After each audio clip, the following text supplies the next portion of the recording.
ദൈവം പകൽ വാഴുവാൻ സൂര്യനെയും രാത്രി വാഴുവാൻ ചന്ദ്രനെയും നിശ്ചയിച്ചു. അതിൻ്റെ 14-ാമത്തെ വാക്യത്തിൽ കാണുന്നു, പകലും രാവും തമ്മിൽ വേർപിരിവാൻ ആകാശവിധാനത്തിൽ ഉണ്ടാകട്ടെ, അവ അടയാളങ്ങളായും കാലം, ദിവസം, സംവത്സരം എന്നിവ തിരിച്ചറിയുവാനായിട്ടും ഉതകട്ടെ. പകൽ വാഴേണ്ടതിന് വലിപ്പമേറിയ വെളിച്ചവും രാത്രി വാഴേണ്ടതിന് വലിപ്പം കുറഞ്ഞ വെളിച്ചവുമായിട്ടായി. പകലും രാവും തമ്മിൽ ദൈവം എന്ത് ചെയ്തു?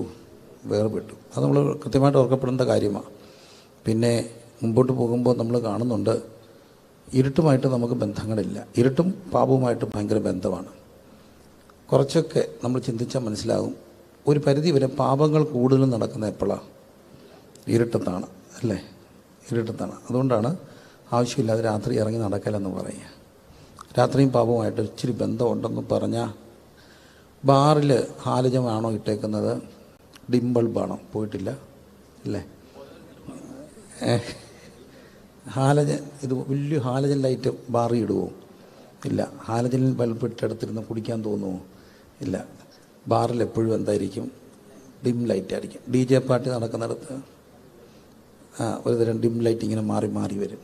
ഇപ്പം പാർട്ടിയും ഇരുട്ടും പാപവും എല്ലാമായിട്ട് എന്തുണ്ട്? ബന്ധമുണ്ട്. സിനിമാ തിയേറ്ററിൽ പോയാൽ ഇതുപോലെ ലൈറ്റ് കാണുമോ? ഇല്ല. ലൈറ്റ് ഇട്ടാൽ കൂവത്തില്ലേ? ലൈറ്റ് ഓഫ് ചെയ്തിട്ടാൽ എന്ത് കാണുക? സിനിമ കാണുക. അപ്പോൾ എപ്പോഴും പാപത്തിന് ഇരുട്ടുമായിട്ടൊരു ബന്ധമുണ്ട്. പക്ഷേ ഇവിടെ കാണുന്നു, പകലും രാവും തമ്മിൽ ദൈവം എന്ത് ചെയ്തിട്ടുണ്ട്? വേർതിരിച്ചിട്ടുണ്ട്. നമ്മൾ മനസ്സിലാക്കേണ്ട കാര്യം, നമ്മൾ എന്തിനുള്ളവരാ? പകലിനുള്ളവരാ. എല്ലാവരും പറഞ്ഞ് എന്തിനുള്ളവരാ?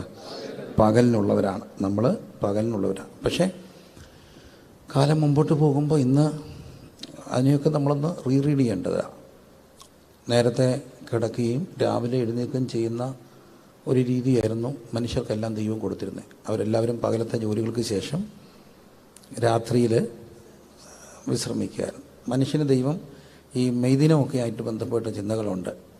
രാത്രി മുഴുവന് മെയ്ദിനം എന്ന് പറയുന്ന ആ ദിവസം അഖില ലോക തൊഴിലാളി ദിനം എന്നാണ് പറയുക. അഖില ലോക തൊഴിലാളികളെ സംഘടിക്കുവിൻ, സംഘടിച്ച് ശക്തരാക്കുവിൻ. അന്നാണ് നമുക്കറിയാം, ആ ഒരു ദിവസമൊക്കെ ആയിട്ട് ബന്ധപ്പെട്ടാണ് ഷിഫ്റ്റുകളാക്കിയത്. ഷിഫ്റ്റുകളാക്കാൻ കാര്യമുണ്ട്.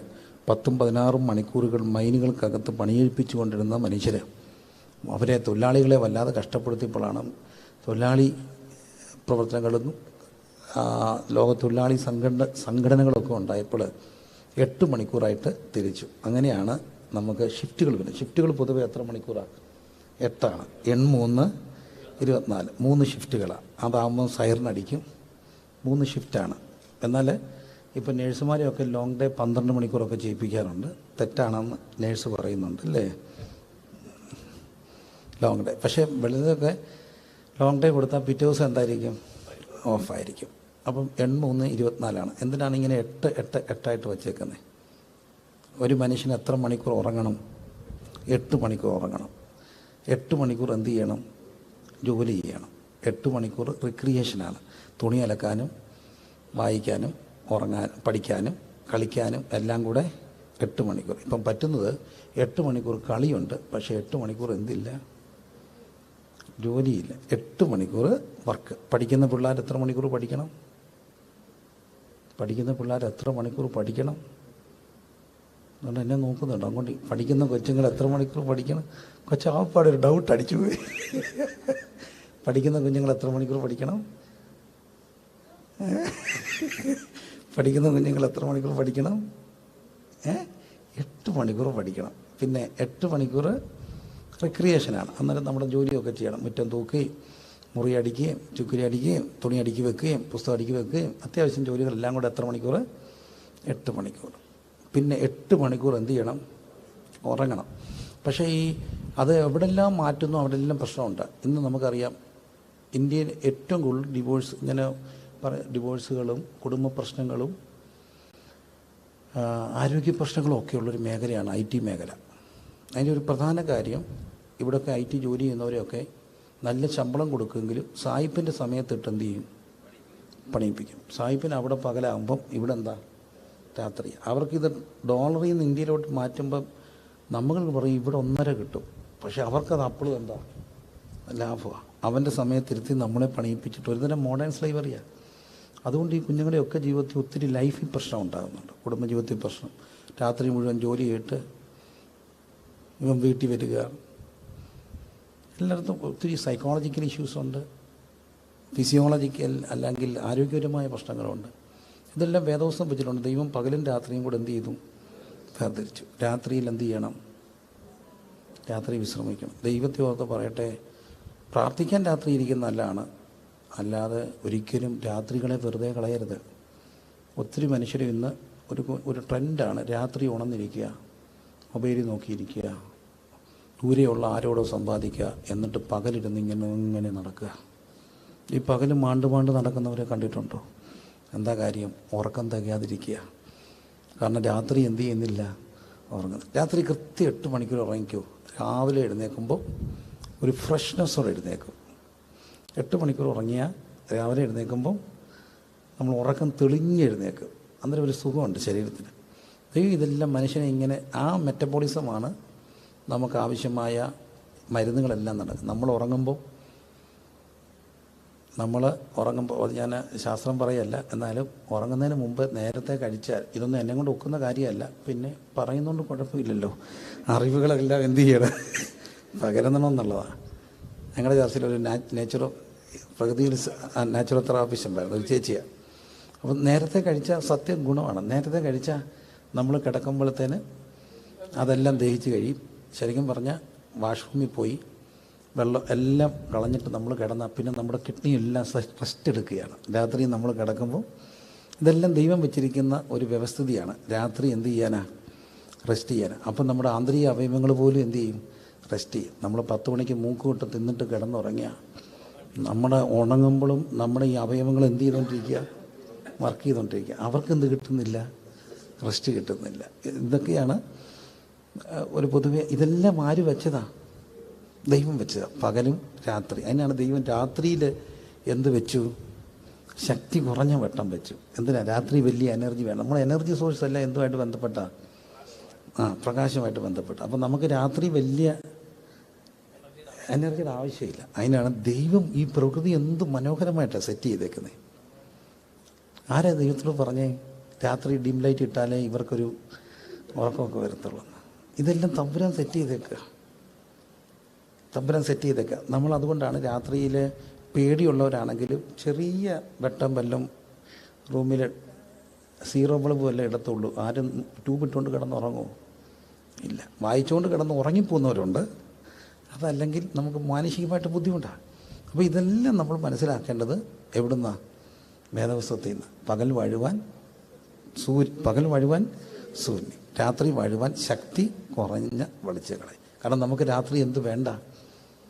വലിയൊരു എനർജി വേണ്ട. അങ്ങനെ ദൈവം പകലിനെയും രാത്രിയും തമ്മിൽ എന്ത് ചെയ്തു? വേർതിരിച്ചു. എന്നിട്ട് ദൈവം സൃഷ്ടിച്ചു. അങ്ങനെ സൃഷ്ടിയെല്ലാം നടത്തിയിട്ട് അതിൻ്റെ പൂർണ്ണതയെ ദൈവം സൃഷ്ടിച്ച ഒരു കാര്യമാണ് അതിൻ്റെ 26.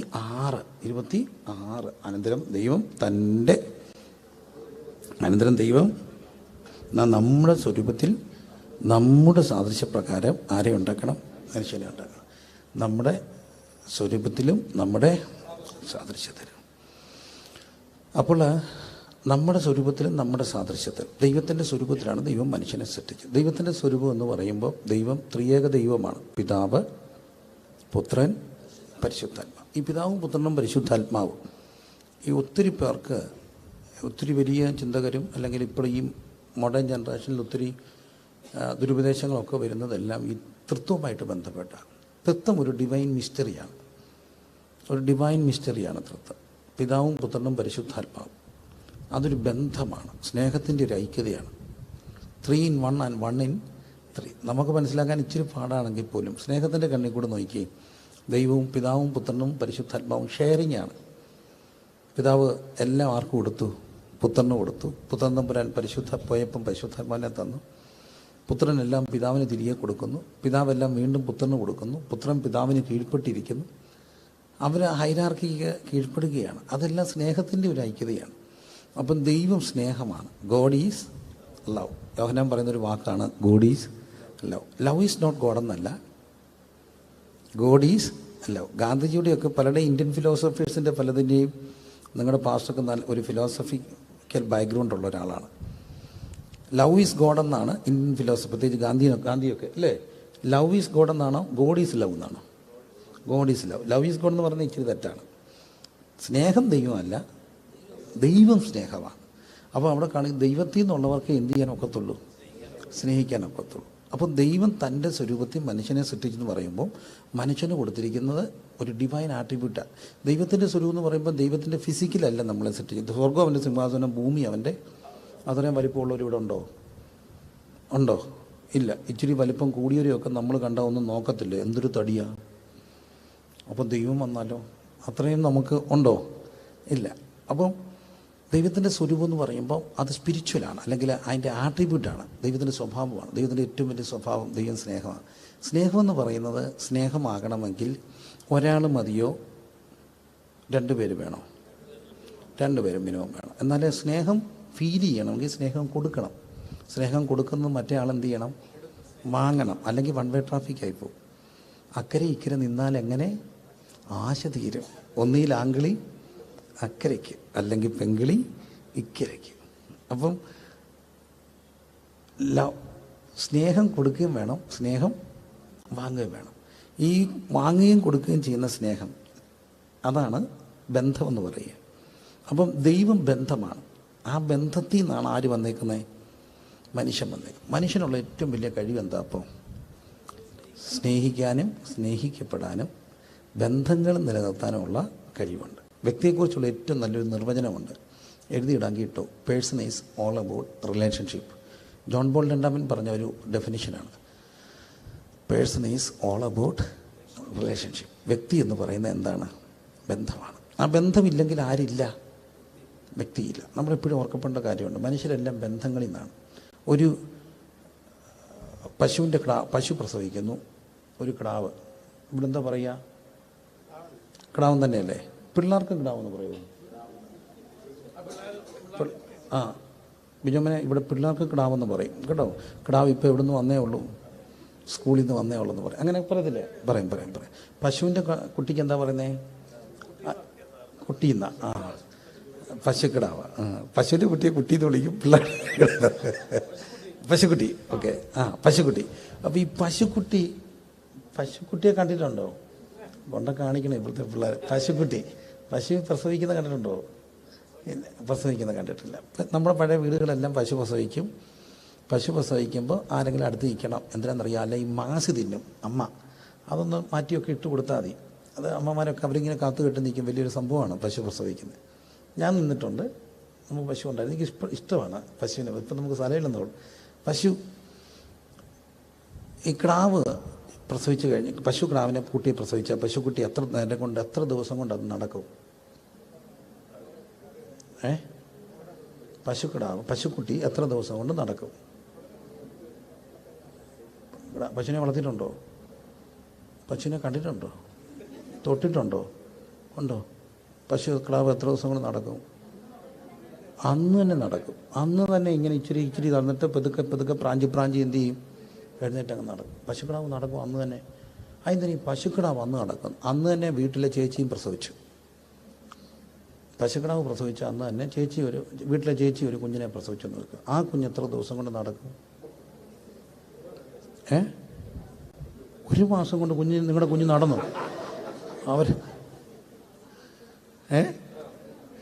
പറഞ്ഞു നേഴ്സ് ആൻറ്റി പറ. 8 മാസം. എത്ര മാസം കമന്ന് വീഴും? വലിയ തടിയൊന്നുമില്ല, ഒരുമാതിരി വലിയ ഗുണ്ടുമണിയൊക്കെയാണ് താഴെ താമസിക്കും. നോർമലൊക്കെ ആണെങ്കിൽ 4 മാസം കൊണ്ടൊന്ന് കമന്ന് വീഴും. പിന്നെ തല പൊക്കി പിടിക്കും. പിന്നെ പതുക്കെ ഇരിക്കും. പിന്നെ നടക്കും. മിനിമം 1 വർഷം ആകത്തില്ലേ? 1 വർഷം കൊണ്ട് നടക്കുന്ന വലിയ സംഭവമാണ്. എൻ്റെ കൊച്ച് എന്തോ വീണു? കവിണ് വീണു. പിന്നെ ഇരുന്നു, പിന്നെ നിന്നു, പിന്നെ നടന്നു. എൻ്റെ ഒരു മോൻ ഞങ്ങളുടെ ഒരു ഗ്രേസി ആൻറ്റിയുടെ വീട്ടിൽ വെച്ചാണ് നടന്നത്. ഇപ്പോഴും ആൻറ്റി പറയും, നീ ആദ്യമായിട്ട് നടന്നത് ഇവിടെ വെച്ചാ. പക്ഷേ ആ വീട്ടിലെ കിടാവ് അപ്പോഴത്തേന് അടുത്ത എന്തിനാ ഇത്രയും സമയം ഒരു കുഞ്ഞിന് കൊടുത്തേ? എന്തിനാ ഇത്രയും സമയം കൊണ്ട് കുഞ്ഞിന് കൊടുത്ത്? കിടാവ് എന്തിനാ അന്ന് തന്നെ എഴുന്നേറ്റ് കിടന്നേ? തമ്പുരാൻ അങ്ങനെ മനുഷ്യനെ സൃഷ്ടിച്ചേക്കുന്നേ. ഇത്രയും ദിവസം എടുത്തു, പിടിച്ചു, നടന്നു, പാട്ടുപാടി, രാരീര പാടി. പശുക്കിടാവിനെ രാരീര പാടാറുണ്ടോ? എൻ കുഞ്ഞുറങ്ങൻ എൻ കുഞ്ഞുറങ്ങൻ പാടാറുണ്ടോ? ഇല്ല. എന്തിനാ ഇങ്ങനെ വളർത്തുന്നേ? ബന്ധമാണ്.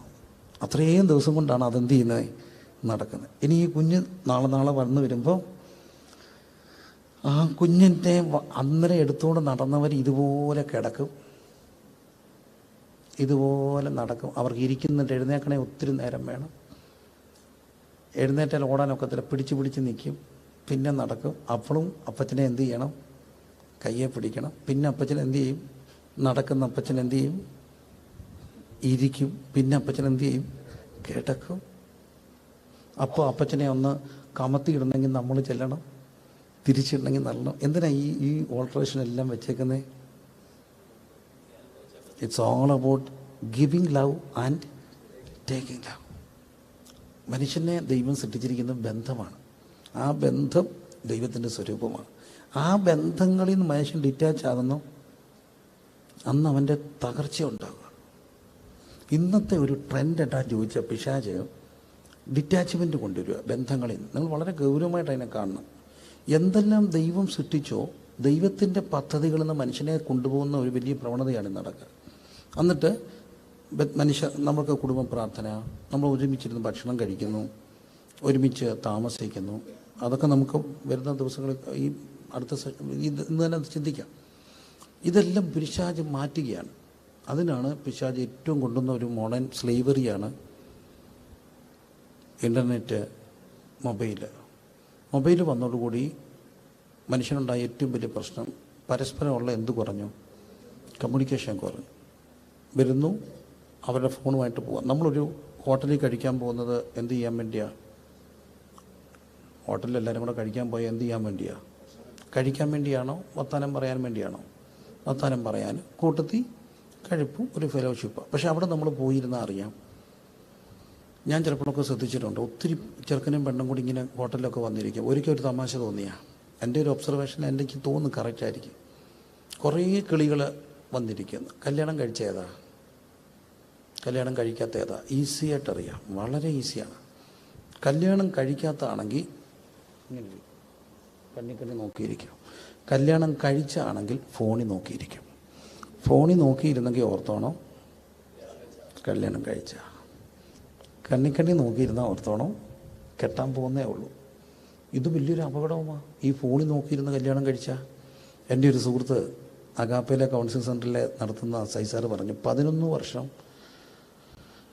പുള്ളിയുടെ ഒരു കേസിൽ പ്രേമിച്ചു, ഒരു ചെറുക്കനും പെണ്ണും. 2 മതമായിരുന്നു എന്ന് തോന്നുന്നു. ഏതായാലും മതത്തിൻ്റെ വേലിക്കെട്ടുകളെ എല്ലാം അതിജീവിച്ചുകൊണ്ട് അവർ കെട്ടി. എത്ര വർഷം പ്രേമിച്ചു? 1, 2 അല്ല, 11. അത്രയും പ്രേമിച്ചവരാരെങ്കിലും ഇവിടെ ഉണ്ടോ? ഇല്ല. ഞാൻ എൻ്റെ സഭയെ ചോദിച്ചു, പിള്ളേരിങ്ങനെ ഇരിക്കുക, അത്രയും പ്രേമിച്ചോ? മുമ്പ് ഇരുന്നൊരു കൊച്ചു പറഞ്ഞു, ഇല്ലെങ്കിലേ 6 മാസമായുള്ളൂ. എനിക്കങ്ങ് ഇഷ്ടമായി. പിള്ള മനസ്സിൽ കള്ളയില്ല. 11 വർഷം പ്രേമിച്ച് കഴിഞ്ഞ് കല്യാണം കഴിച്ച് ആദ്യ രാത്രി പ്രശ്നം തുടങ്ങി. ഇവക്കൊരു ഉമ്മ കൊടുക്കാൻ ചെന്നപ്പം അവൾ പറഞ്ഞു, ചേട്ടൻ അങ്ങേ മുറിയിൽ പോയിട്ട് അവിടുന്ന് വീഡിയോ കോൾ വിളിക്കുക. കാരണം ഈ 11 വർഷം ഇവർ പ്രേമിച്ച് എങ്ങനെ? വീഡിയോയിലൂടെ. ഈ വീഡിയോ കോൾ വിളിക്കുമ്പോൾ ഇവരുടെ ഈ ഡോപ്പാമൈൻ ഉണ്ടാകും. നമ്മുടെ തലച്ചോറിനകത്ത് 100 ബില്യൺ ഈ നോട്ടോൺ ഇതുണ്ട്. അതിൻ്റെ ഇടയ്ക്കൂടാണ് ഇത് ഓടുക. 100 ബില്യൺ. 1 ബില്യൺ എത്ര? 100 കോടി. അങ്ങനെ 100 ബില്യൺ ഉണ്ട്.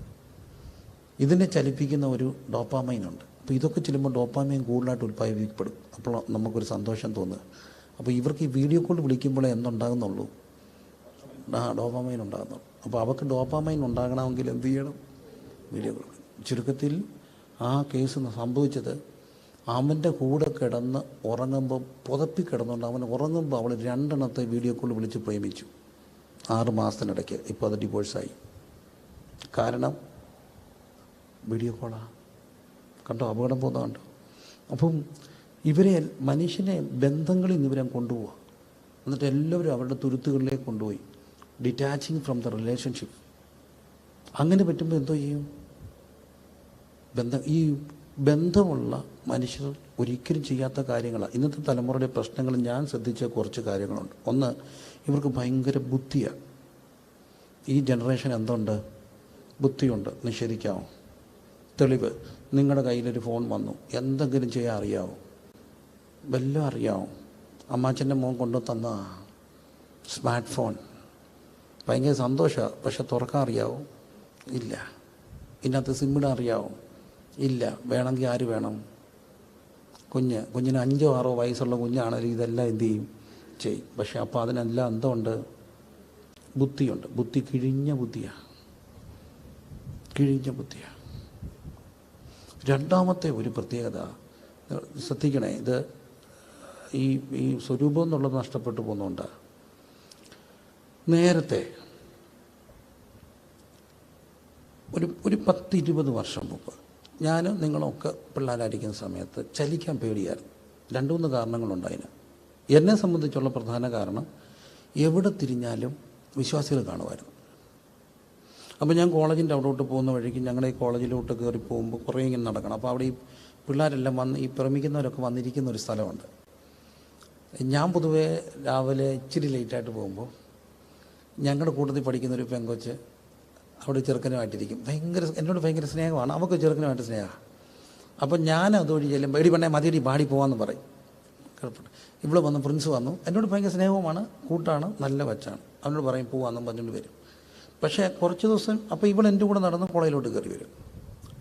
എൻ്റെ നല്ലൊരു കൂട്ടുകാരിയാണ്. അവൾക്ക് ചെറുക്കൻ്റെ കൂടെ ഇരുന്നിട്ട് എന്നെ കാണുമ്പോൾ അവളിങ്ങ് ബഹുമാനം കൂടി, നമ്മളൊന്ന് കൊച്ചു ഉപദേശിയാണ്ടാവും, എന്നെ കാണുമ്പോഴേ അവൾ എൻ്റെ കൂടെ ഇങ്ങ് പോരും. പക്ഷേ ഇച്ചിരി കഴിഞ്ഞപ്പോൾ എൻ്റെ വീട്ടിലറിഞ്ഞു എന്നും ഒരു പെണ്ണിൻ്റെ കൂടെ നടന്ന് അവനിങ്ങനെ കയറി. അത് വിളിച്ച് പറഞ്ഞ് അവിടുത്തെ ഒരു ചേച്ചി വിശ്വാസിയാണ്, ഞങ്ങളുടെ സെൻറ്ററിലുള്ള ചേച്ചി ആൻറ്റിയോട് പറഞ്ഞു. അപ്പം എനിക്കിത് ആൻറ്റി എന്നെ ഒരു ചിരി കണ്ടപ്പോഴേ തോന്നി. ഞാൻ അന്നേരം ഇത് വന്ന് അമ്മയോട് പറഞ്ഞായിരുന്നു, മിക്കവാറും ഒരു വിളി വരാൻ സാധ്യതയുണ്ട്, ഇന്ന പെണ്ണാണ്, അവൾക്ക് എന്നെ കാണുമ്പോൾ വരുന്നതാണ്. പക്ഷേ എനിക്കതിനകത്ത് സന്തോഷമുണ്ട്. ആ ചേച്ചി ആരോട് പറഞ്ഞു? അമ്മയോട് പറഞ്ഞു. പക്ഷേ ഇന്ന് ഒരുമാതിരിപ്പെട്ടവരൊന്നും എന്ത് ചെയ്യത്തില്ല, പറയത്തില്ല. പറഞ്ഞാൽ എന്ത് പറ്റുമെന്നറിയാമോ? അവൾ ചോദിക്കുക, ആരാ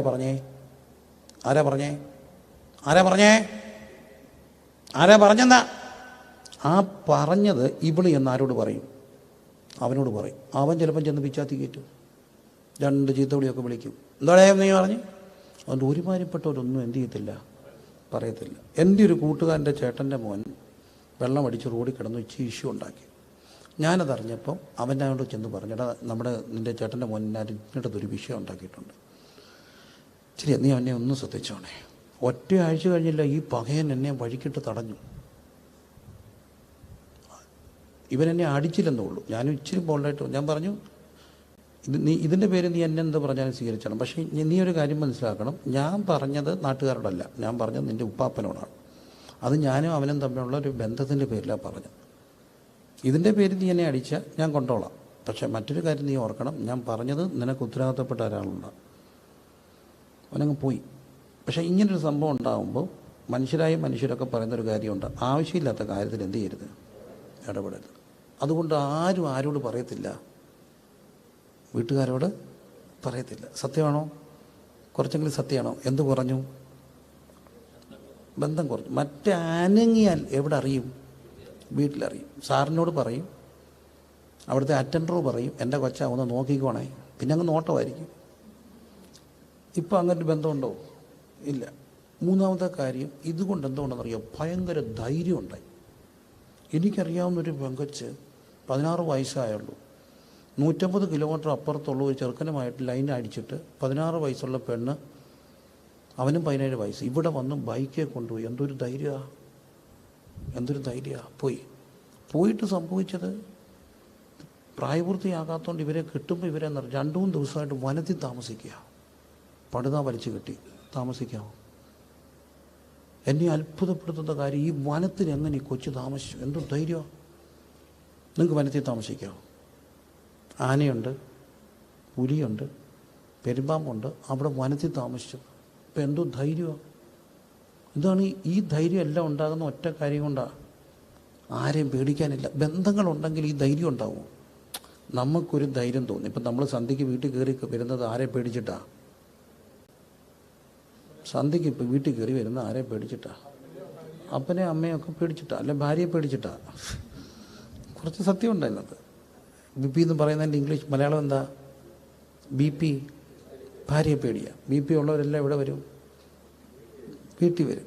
അത് വേണം, ഇച്ചിരി ബി പി വേണം, അല്ലേ? അപ്പം ഇവർക്ക് ഭയങ്കര ധൈര്യമാണ്. ഈ ധൈര്യം ഉണ്ടാകാനുള്ള കാര്യം എന്ത് കുറഞ്ഞുകൊണ്ടാ? സ്നേഹം കുറഞ്ഞുകൊണ്ട്. സത്യത്തിൽ നമുക്കുണ്ടാകുന്ന പേടി ഭയം തന്നെയല്ല. എന്തുണ്ടായിരുന്നു? സ്നേഹം ഉണ്ടായിരുന്നു. അപ്പനോടൊരു സ്നേഹം ഉള്ളത് കൊണ്ടാണ് സന്ധ്യയ്ക്ക് വീട്ടിൽ കയറി വരുന്നത്. അപ്പനോടൊരു സ്നേഹത്തിലൊരു ഭയമുണ്ട്. ആ ഭയം നെഗറ്റീവല്ല, ആ ഭയം പോസിറ്റീവായിട്ടൊരു ഭയമാണ്. അപ്പം ഇതെല്ലാം ഉണ്ടാകാനുള്ള കാര്യം എന്താ? സ്വരൂപമാണ്, സ്നേഹമാണ്. ഇന്ന് മനുഷ്യരുടെ സ്നേഹങ്ങൾ കുറയാൻ കാര്യം അന്ത്യകാലത്ത് ദുർഘട സമയങ്ങൾ വരും. മനുഷ്യർ സ്വസ്നേഹികളാണ്. സ്നേഹം തണുത്തു പോകുന്ന സ്നേഹം. പക്ഷെ ദൈവം സൃഷ്ടിച്ചത് എങ്ങനെയാ? ദൈവിക സ്വരൂപത്തിലാണ്. അങ്ങനെ സൃഷ്ടിക്കപ്പെട്ട മനുഷ്യനെ ദൈവം ഏദൻ്റെ തോട്ടത്തിലാക്കി വെച്ചു. അവൻ ഒറ്റയ്ക്കിരിക്കുന്ന അന്നല്ലെന്ന് കണ്ടിട്ട് ദൈവം അവനെന്തോ ഒരു തക്കതായ തുണയെ കൊടുക്കാൻ തീരുമാനിച്ചു. അപ്പോൾ എന്തോ ചെയ്തു? എന്തുകൊണ്ടാണ് തുണയെ കൊടുത്തെന്നറിയാവും? അവന് സ്നേഹം വേണം. അവന് എന്ത് വേണം? സ്നേഹം വേണം. He has to experience that love. അതിന് ദൈവം എന്ത് ചെയ്തു? അവന് ഉറക്കം കൊടുത്തു. ഉറക്കം കൊടുത്തിട്ട് അവൻ്റെ വാരിയിൽ നിന്ന് ആരെടുത്തു? ഒരു സ്ത്രീയെ എടുത്തു, വാരിയിൽ നിന്ന് എടുത്തു. അവന് വാരിയിൽ നിന്ന് സ്ത്രീയെ കൊടുക്കുമ്പോൾ ആദം എന്തോ ചെയ്യുമായിരുന്നു? ഉറങ്ങുകയായിരുന്നു. ആദം എന്ത് ചെയ്തു? ഉറങ്ങി. എല്ലാവരും എന്ന് പറഞ്ഞേ, ആദം ഉറങ്ങുമായിരുന്നു. മക്കളെല്ലാം കേൾക്കേണ്ട ഒരു കാര്യമുണ്ട്. ആദത്തിൻ്റെ ഹവ്വയെ കൊടുത്തപ്പോൾ ആദം എന്തോ ചെയ്യുമായിരുന്നു? ആദത്തെ കിട്ടാൻ അപ്പം എന്തോ ചെയ്യണം? ആദത്തെ കിട്ടാൻ അപ്പം എന്തോ ചെയ്യണം? എൻ്റെ കൊച്ചുങ്ങളെ എന്തോ ചെയ്യണം?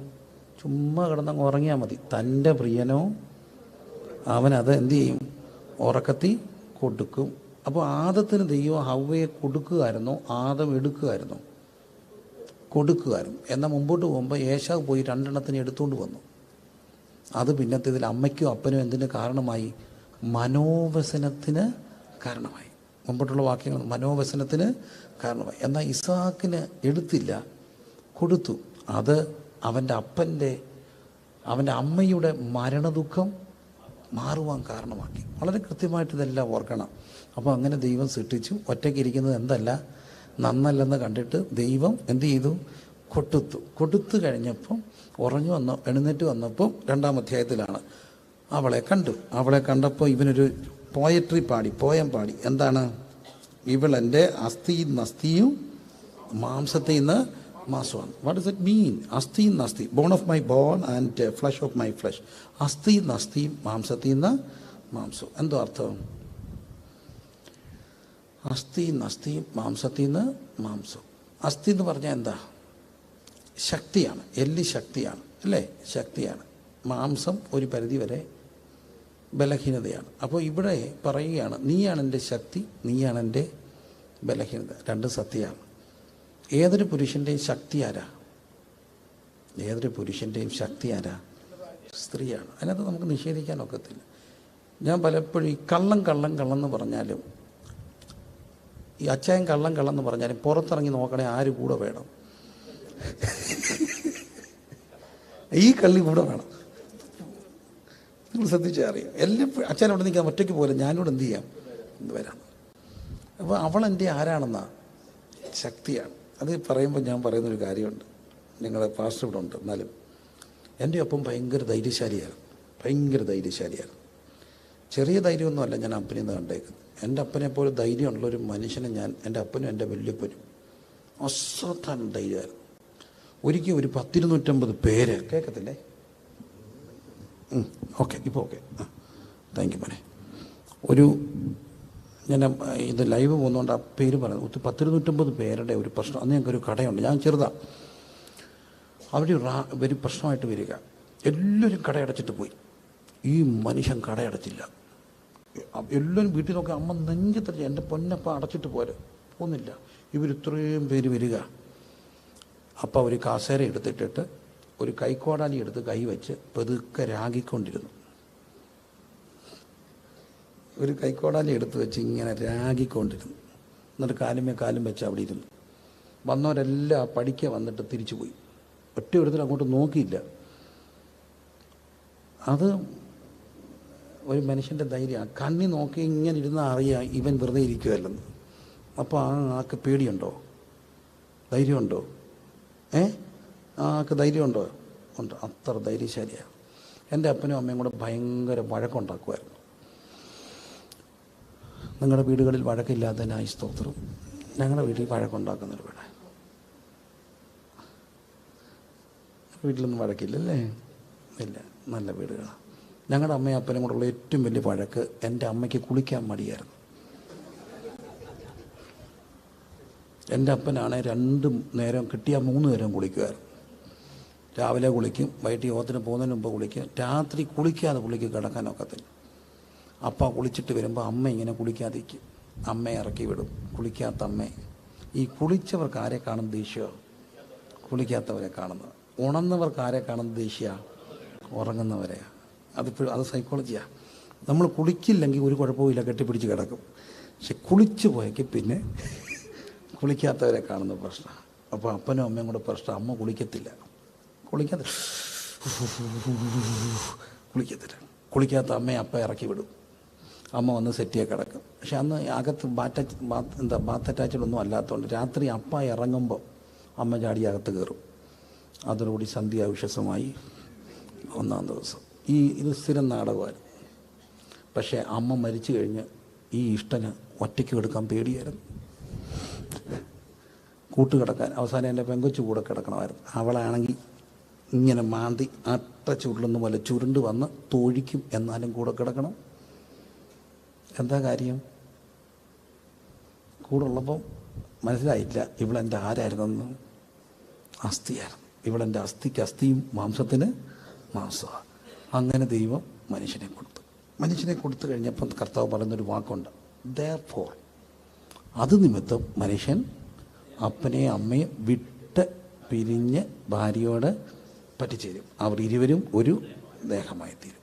പൗലോസ് അപ്പോസ്തലനത് എടുത്തു പറഞ്ഞിട്ട് പറയാണ്, ഞാൻ ക്രിസ്തുവിനെയും സഭയെ ഉദ്ദേശിച്ചാണ് പറയുന്നത്. അപ്പം ഇവിടെ വളരെ ഗൗരവമായിട്ട് കാണേണ്ട ഒരു കാര്യമുണ്ട്. വിട്ട് പിരിയും. ആരെ? അപ്പനെയും. ബൈബിൾ എപ്പോഴും ഹോളിസ്റ്റിക്കായിട്ട് വായിക്കണം. അതിൻ്റെ അർത്ഥം വിട്ടു പിരിയെന്ന് പറഞ്ഞാൽ അപ്പനെ അമ്മയെ ഉപേക്ഷിക്കുക എന്നുള്ള അർത്ഥത്തിലല്ല. കാരണം വാഗ്ദത്തത്തോടുകൂടി ആദ്യ കൽപ്പനയാണ് മാതാപിതാക്കളെ എന്ത് ചെയ്യണം? ബഹുമാനിക്കണം. അത് മറക്കരുത്. മാതാപിതാക്കളെ ബഹുമാനിക്കണം. അതിൻ്റെ കുറച്ച് വളരെ ഗൗരവമായ കാര്യങ്ങൾ എനിക്ക് പറയാനുണ്ട്. 2 കാര്യങ്ങളാണ്. ഒന്ന്, അപ്പനെ അമ്മയും ബഹുമാനിച്ചാലും ഇല്ലെങ്കിലും ഉള്ള കുഴപ്പം. എൻ്റെ അനുഭൂതി എന്ന് പറയാം. ഞാനെപ്പോഴും മനസ്സിലാക്കിയൊരു കാര്യമുണ്ട്. എൻ്റെ അപ്പന് ഒരു കതർ ജുബയൊക്കെ ഇട്ട് നല്ല സ്റ്റിഫായിട്ടായിരുന്നു ഇങ്ങനെ നടക്കുന്നത്. അങ്ങനെ നടത്തിക്കുന്നതും ഞാനായിരുന്നു. എൻ്റെ ആയിരുന്നു അത്. ജോലിയല്ല. സെലക്ട് ചെയ്യുക, തയ്പ്പിക്കുക, അലക്കിക്കുക, കൊടുക്കുക, എടുത്തു കൊടുക്കുക, ഇതെല്ലാം എൻ്റെ ജോലിയായിരുന്നു. പക്ഷെ ഒരു പേഴ്സ് കാണും. ആ പേഴ്സ് ഇപ്പം എൻ്റെ പോക്കറ്റിലുണ്ട്. അല്ല, എൻ്റെ ബാഗിനകത്തുണ്ട്. അപ്പം അപ്പൻ്റെ പേഴ്സ് അതിനകത്ത്. അത് പക്ഷെ പിന്നെടുത്തൊരു പേഴ്സാണ്. ആദ്യത്തെ പേഴ്സിനകത്ത് എപ്പോഴും പൈസ കാണും. 1,00,000 രൂപ മിനിമം അതിനകത്ത് കാണും. എവിടെ വെച്ചേക്കെന്ന് അറിയത്തില്ല, അതിനകത്ത് കാണും. അത് 1 രൂപ പോയാൽ അറിയുകയും ചെയ്യും. അതിനകത്തുനിന്ന് പൈസ ഇപ്പം എടുത്താൽ അന്നേരം നിറയും. നമ്മൾ അങ്ങനെ എഴുതുന്നതിനെ ഒരു പേര് വിളിക്കുമായിരുന്നു, അക്ഷയപാത്രമാണ്. എടുക്കാൻ ഉടനെ എന്ത് ചെയ്യും? നിറയും. അപ്പോൾ പൈസ ചോദിച്ചാൽ ഉടനെ അപ്പം തരാൻ വലിയ പാടാണ്, എന്നാലും തരും. പള്ളു പറഞ്ഞേ തരത്തുള്ളൂ. എന്നിട്ട് കുറച്ച് ഒരു കഥ പറയും. കഥ ഇതാണ്. അപ്പം മിലിറ്ററിയിൽ നിന്ന് വന്നപ്പോൾ വന്നന്ന് തന്നെ മൊത്തം പൈസ അപ്പച്ചൻ്റെ കൈ കൊടുത്തു. അപ്പച്ചൻ്റെ കൈ കൊടുത്തിട്ട് കിടന്നുറങ്ങി. രാവിലെ എഴുന്നേറ്റിട്ട് ഒരിടത്ത് പോകണം. പെങ്ങളുടെ വീട്ടിൽ പോകണം. മൂത്ത പെങ്ങൾ, ഞങ്ങളുടെ കുഞ്ഞമ്മച്ചി. പോകാൻ വേണ്ടി ഇന്നപ്പം പൈസയില്ല. ഇങ്ങനെ പോകാൻ നിൽക്കുക. അപ്പോൾ അപ്പച്ചൻ പറഞ്ഞു, അമ്മയോട് പറഞ്ഞു, ഇടി അവനോട് പെട്ടെന്ന് പോകാൻ പറഞ്ഞു. പോയാലേ രാത്രി ബസ് കിട്ടി തിരിച്ചു വരത്തുള്ളൂ. അന്ന് ബസ്സല്ല പോകുന്നത്. ഇങ്ങനെ പോകാൻ നിൽക്കുന്നത് കണ്ടപ്പോൾ എന്തിടി അവനോട് പോകാൻ പറയാമെന്ന് പറഞ്ഞപ്പോൾ അമ്മ പറഞ്ഞു, അപ്പച്ചനോട് പറഞ്ഞു, പോകാഞ്ഞത് ഒറ്റ കാര്യം കൊണ്ട് അപ്പയുടെ കൈ പൈസയില്ല. അപ്പോൾ അപ്പച്ചൻ ചോദിച്ചു, അപ്പോൾ ഇവൻ്റെ ഈ ഇത്രയും എന്നാണ് ജോലി കിട്ടും, 1 രൂപ ഇല്ല, ഇവനെന്തോ മനുഷ്യനാണ്. അമ്മ പറഞ്ഞു, അപ്പച്ച മൊത്തം പൈസ അപ്പച്ചൻ്റെ തന്നിട്ടാണ് എന്ത് ചെയ്തത്? കിടന്നേ. എൻ്റെ അപ്പച്ചൻ അങ്ങ് കരഞ്ഞു. ഒരു പേഴ്സ് എടുത്ത് പ്രാർത്ഥിച്ചിട്ട് പൈസ ഇട്ട് കൊടുത്തിട്ട് പറഞ്ഞിട്ടാ, നിൻ്റെ ജീവകാലത്ത് ഇതിനകത്ത് കുറയത്തില്ല. പരമാർത്ഥത മരിക്കുന്നിടം വരെ കുറഞ്ഞിട്ടില്ല. മരിക്കുന്ന അന്ന് രാത്രി പെട്ടെന്ന് ഐസിൽ കയറി മരിക്കുന്നേരം ICU കയറി. ICU എന്നൊക്കെ ഇരിക്കുമ്പോൾ തനിക്ക് തിരുവനന്തപുരത്തൊരു ചാർജ് ഉണ്ടായിരുന്നു. അവിടെ താൻ സ്നേഹിക്കുന്ന കുറേ ദൈവമക്കളുണ്ട്. ഒരു പാസ്റ്റർ മോനെ പോലെ കണ്ട ഒരു മോനുണ്ട്. അവർ കാണാൻ വന്നപ്പോഴത്തേന് ICUലായി. പെട്ടെന്ന് ഇച്ചിരി അസുഖം കൂടി. ICU കിടന്ന അപ്പം പറഞ്ഞു, എനിക്ക് പിള്ളേരെ കാണണം, അവരെന്നെ കാണാൻ വന്നാൽ എനിക്ക് കണ്ടേ ഒക്കത്തുള്ളൂ, ഡോക്ടർ സമ്മതിക്കത്തില്ല. ചുരുക്കത്തിൽ ഹോട്ട് ആർഗ്യുമെൻ്റായി, എനിക്ക് കണ്ടേ ഒക്കത്തുള്ളൂ എന്ന് പറഞ്ഞു. അപ്പം പിന്നെ ഞങ്ങൾ എഴുതി വെച്ചു, ഞങ്ങളുടെ കൺസെൻറ്റോട് കൂടി ഇറക്കുമെന്ന് പറഞ്ഞു. അങ്ങനെ നമ്മുടെ കൺസെൻറ്റിൽ ഞങ്ങൾ ഇന്ന് ഡോക്ടറോട് പറഞ്ഞ് ഇറക്കി കൊടുക്കുക. കാരണം പുള്ളിയുടെ ആഗ്രഹമല്ലേ. ഏതായാലും പുള്ളിക്ക് വയ്യ, അപ്പം പിന്നെ ആഗ്രഹങ്ങൾ സാധിക്കട്ടെ. അതിന് ഡോക്ടർ സമ്മതിച്ച് ഒരു വീൽ ചെയറിൽ പുറത്ത് കൊണ്ടുവന്നപ്പോൾ ഇവരെ കണ്ടു. ഇവർ മുഴുവൻ കൂടെ ചുറ്റും നിന്ന് പാട്ടുപാടി ഉയർത്തിടും ഞാൻ എൻ്റെ കൺകൾ. എന്നിട്ട് അവരെ തപ്പയുടെ മുമ്പിൽ മുട്ടുകുത്തി പ്രാർത്ഥിച്ചു. അവർക്ക് വേണ്ടി എല്ലാം പ്രാർത്ഥിച്ചു. എന്നിട്ട് ആ പാസ്റ്റർ കൊണ്ട് കാണിക്ക കൊടുത്തു. അവരവിടെ കാണിക്ക കൊടുത്തു. ആ കാണിക്ക മേടിച്ച് പോക്കറ്റ് ഇട്ടിട്ട് കയറി കിടന്നു. രാത്രി എൻ്റെ വൈഫ് കയറിയപ്പം പറഞ്ഞു, പപ്പ അപ്പോൾ ഇതിനു മുമ്പേ പേഴ്സ് ICU കയറിയപ്പോൾ എൻ്റെയും വന്നായിരുന്നു. എന്നെക്കുറിച്ച് പൊതുവെ പറയുന്നത്, എൻ്റെ കൈ പൈസ നിൽക്കത്തില്ല, വരും പോവും, ഈ കൈക്കിടയിൽ ദ്വാരം ഉണ്ടെന്നൊക്കെ പറയാറുണ്ട്. എനിവേ പൈസ നിൽക്കത്തില്ല. എൻ്റെ വന്നപ്പോഴേ അത് തീരും. അപ്പം രാത്രി വൈഫ് കയറിയപ്പം പറഞ്ഞു, അപ്പോൾ ആ പൈസ ഇങ്ങ് തരാം, എന്തിനാ ICU പൈസ വെച്ചേക്കുന്നത്, ഇത് പോക്കറ്റ് ഇങ്ങനെ ഇരിക്കുകയല്ലേ. അപ്പോൾ പറഞ്ഞു, വേണ്ട, എൻ്റെ ചെറുക്കൻ തന്ന പൈസയാടി, അതവിടെ ഇരിക്കട്ടെ. രാവിലെ മരിക്കുമ്പോൾ ഞാൻ അടുത്ത് ഇപ്പോൾ ഉണ്ട്. ഞാനിങ്ങനെ തപ്പി തൂത്തപ്പം പോക്കറ്റ് തടഞ്ഞപ്പം പൈസ, ഞാൻ ആ പൈസ എടുത്ത് എൻ്റെ പോക്കറ്റിൽ വെച്ചു. എൻ്റെ അപ്പം വേറെ പൈസയില്ല. മോർച്ചറി വെച്ചിട്ട് ഞാൻ എല്ലാം കഴിഞ്ഞ് ഓഫീസിൽ ചെന്ന് ബില്ലടയ്ക്കുന്ന കാര്യം പറയാൻ വേണ്ടി ചെന്നപ്പോൾ അവർ ചോദിച്ചു, എത്ര രൂപ ബില്ല്? ഞാൻ ചോദിച്ചു, ഇത്ര രൂപ എന്ന് പറഞ്ഞു. ഞാൻ ഈ പോക്കറ്റിൽ നിന്ന് എടുത്തപ്പോഴത്തെ അത്ഭുതം, കൃത്യം പൈസ, 1 രൂപ കൂടുതലും ഇല്ല, 1 രൂപ കുറയുകയില്ല. ബില്ലടയ്ക്കാനുള്ള പൈസ പപ്പയുടെ പോക്കറ്റിൽ കിടന്ന പൈസയാണ്. അപ്പൻ്റെ അനുഗ്രഹം. നിൻ്റെ ആവശ്യത്തിന് നിൻ്റെ ആയുഷ്കാലത്ത് എന്ത് കുറയത്തില്ല, പൈസ കുറയത്തില്ല. അത് അപ്പൻ്റെ അനുഗ്രഹം. എന്നാൽ തിരിച്ചും പറയും, ഞാനും അമ്മയും കൂടെ ഭയങ്കര കൂട്ടായിരുന്നു. ഞാൻ ഇന്ന് വരെ അമ്മയോട് ഒരിക്കലൊഴിച്ച് ആവശ്യമില്ലാത്തൊന്നും പറഞ്ഞു. ഒരിക്കൽ വല്ലാതെ ദേഷ്യപ്പെട്ടു. അത് ഞങ്ങളുടെ BBS അടക്കുക. അപ്പോൾ തന്നെ അമ്മ ഇച്ചിരി സൈലൻ്റായി, ക്ഷീണിതയായി. അപ്പം BBS അടക്കുന്ന സമയം നടക്കുമ്പോൾ അമ്മയും എന്തോ അങ്ങ് അസ്വസ്ഥയായി, അതും ഇതെല്ലാം പറഞ്ഞ് വെറുതെ ഈ ക്ഷീണിക്കുമ്പം പിന്നെ നമ്മളെ കൊള്ളത്തില്ല, നമ്മളെ വേണ്ടെന്നൊരു ചിന്തയൊക്കെ വരും. ഞാനിവിടെ ഒന്നും അല്ലേ എന്നൊക്കെ ഒരു ചിന്ത വരുമല്ലോ, വരത്തില്ലേ? ആകട്ടെ, അന്നേരം അറിയാം. അപ്പം വെറുതെ എൻ്റെ വൈഫിനോട് എന്താണ്ടൊക്കെ പറഞ്ഞ് അവൾ കരഞ്ഞു, അമ്മ കരഞ്ഞു. അപ്പോൾ BBS നടക്കുകയാണ്. BBSൽ അന്ന് ഏറ്റവും വലിയ BBS 2600 പിള്ളേരാണ്, 1-2 പേരൊന്നുമല്ല. അതിപ്പോൾ അന്നേരം വലിയ ഇഷ്യൂസൊക്കെ ഉണ്ടായി. റാലി പിറ്റേ ദിവസം, റാലിക്കൊരു സംഘവും നടത്തണോ വേണ്ട എന്നൊരു ആശയക്കുഴപ്പം. 2000 പിള്ളേരുണ്ട്. ഇച്ചിരി അങ്ങനെ ഒരു വളരെ ഹെക്റ്റിക്കായിട്ട് കടന്നു പോവുക. ഇതിനിടയ്ക്കാണ് അമ്മയുടെ പദം പറച്ചിലും പ്രശ്നമില്ല. ഞാൻ അങ്ങോട്ട് ദേഷ്യപ്പെട്ട് എന്ന് അമ്മയോട് പറഞ്ഞു, നോക്കിയോ നിങ്ങളെ ഞാൻ നോക്കിയോ, നിങ്ങൾ പുത്രദുഃഖം കണ്ട് ചത്തുപോകത്തുള്ളൂ. എന്തിനാ പറഞ്ഞെന്ന് എനിക്കും അറിയത്തില്ല. അപ്പോൾ അമ്മ എന്നെ ഇങ്ങനെ നോക്കി, എന്തോടാ നീ പറഞ്ഞ്? പിന്നെ എനിക്ക് അങ്ങ് അയ്യടെന്നായി. ഞാനും അമ്മയും കൂടെ പറഞ്ഞു തീർന്നു. ഞാൻ എന്നും ചെന്ന് അമ്മയുടെ കൂടെ കിടക്കും, രാവിലെ വന്ന് അമ്മയുടെ കൂടെ കിടക്കും. അമ്മയെ താരാട്ട് പാടി ഉറക്കുന്ന എൻ്റെ ജോലിയാണ്. വയ്യാതെ വന്ന പിന്നെ അമ്മയും ഞാനും കൂടെ കൂട്ടാം. പക്ഷേ അമ്മ മരിച്ചു കുറച്ച് കഴിഞ്ഞ്, കുറേ വർഷം കഴിഞ്ഞ് ഞാനൊരിടത്ത് യോഗത്തിലിരിക്കുക. യോഗം കഴിഞ്ഞ് ഉച്ചയ്ക്ക് അവിടെ കുറച്ച് പേരിരുന്ന് പ്രാർത്ഥിക്കുന്നു. അപ്പോൾ എനിക്ക് വലിയ ധൃതിയില്ല, അതുകൊണ്ട് ഞാനും അവിടെ നിന്ന് പ്രാർത്ഥിച്ചു. അന്നേരം അതിനകത്തൊരു പ്രവാചകനുണ്ടായിരുന്നു. ആ പ്രവാചകൻ എന്നോട് പറഞ്ഞു, പാസ്റ്റർ പ്രിൻസ്, ദൈവാത്മാവ് ഒരു വാക്ക് കാണിക്കുന്നു, പുത്രദുഃഖം. ആ വാക്ക് നിങ്ങളുടെ മുമ്പിൽ നിൽക്കുന്നു, എന്താണെന്ന് അറിയത്തില്ല, പ്രാർത്ഥിക്കണം. ഞാൻ അവിടെ നിന്ന് പോകുന്ന വഴിക്ക് ഒരു പൊന്തമ്പുഴ ഒരു വനമുണ്ട്. അനീച്ചനോട് ഇരിപ്പുണ്ടാവും, ഞങ്ങളുടെ സ്ഥലം അറിയാമെന്ന്. അപ്പോൾ ആ പൊന്തമ്പുഴ വനത്തിൻ്റെ അവിടെ ഞാൻ എൻ്റെ ബുള്ളറ്റ് നിർത്തിയിട്ട് വനത്തിൽ കയറിയിരുന്നു വെറുതെ. പുത്രദുഃഖം എന്താ? ഞാനവിടെ ഒരു കല്ലിരുന്ന് ഇങ്ങനെ ആലോചിക്കുക, പുത്രദുഃഖം എന്ന് പറഞ്ഞൊരു വാക്ക്. പെട്ടെന്നാണ് എന്നെ വർഷങ്ങൾക്ക് മുമ്പ് ഒരു ഓർമ്മയിലേക്ക് ദൈവം കൊണ്ടുപോയി. അമ്മയോട് പറഞ്ഞ വാക്കാ. ആ വാക്ക് ഇന്നും ക്ഷമിക്കപ്പെടാതെ നിൽക്കുന്നു. ഏറ്റുപറയാൻ അമ്മയുണ്ടോ? ഇല്ല. അതാണ് ഒരു വാക്കിൻ്റെ വില. ആരോട് പറഞ്ഞാൽ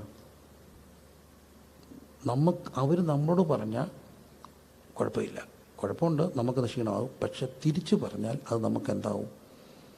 കേടാവും. അതുകൊണ്ട് വളരെ ഗൗരവമായിട്ട് ഓർക്കണം. അനുഗ്രഹമുണ്ട്, ശാപമുണ്ട്. വിട്ടുപിരിയാന്ന് പറയുന്നത് ഉപേക്ഷിക്കുക എന്നുള്ള അർത്ഥത്തിലല്ല. Priority must be changed. ഇന്നലെ വരെ അമ്മ ചായ കൊടുത്തുകൊണ്ടിരുന്നവർ ഇന്ന് ചിലപ്പോൾ ആര് കൊടുക്കും? പെണ്ണ് കൊടുക്കും.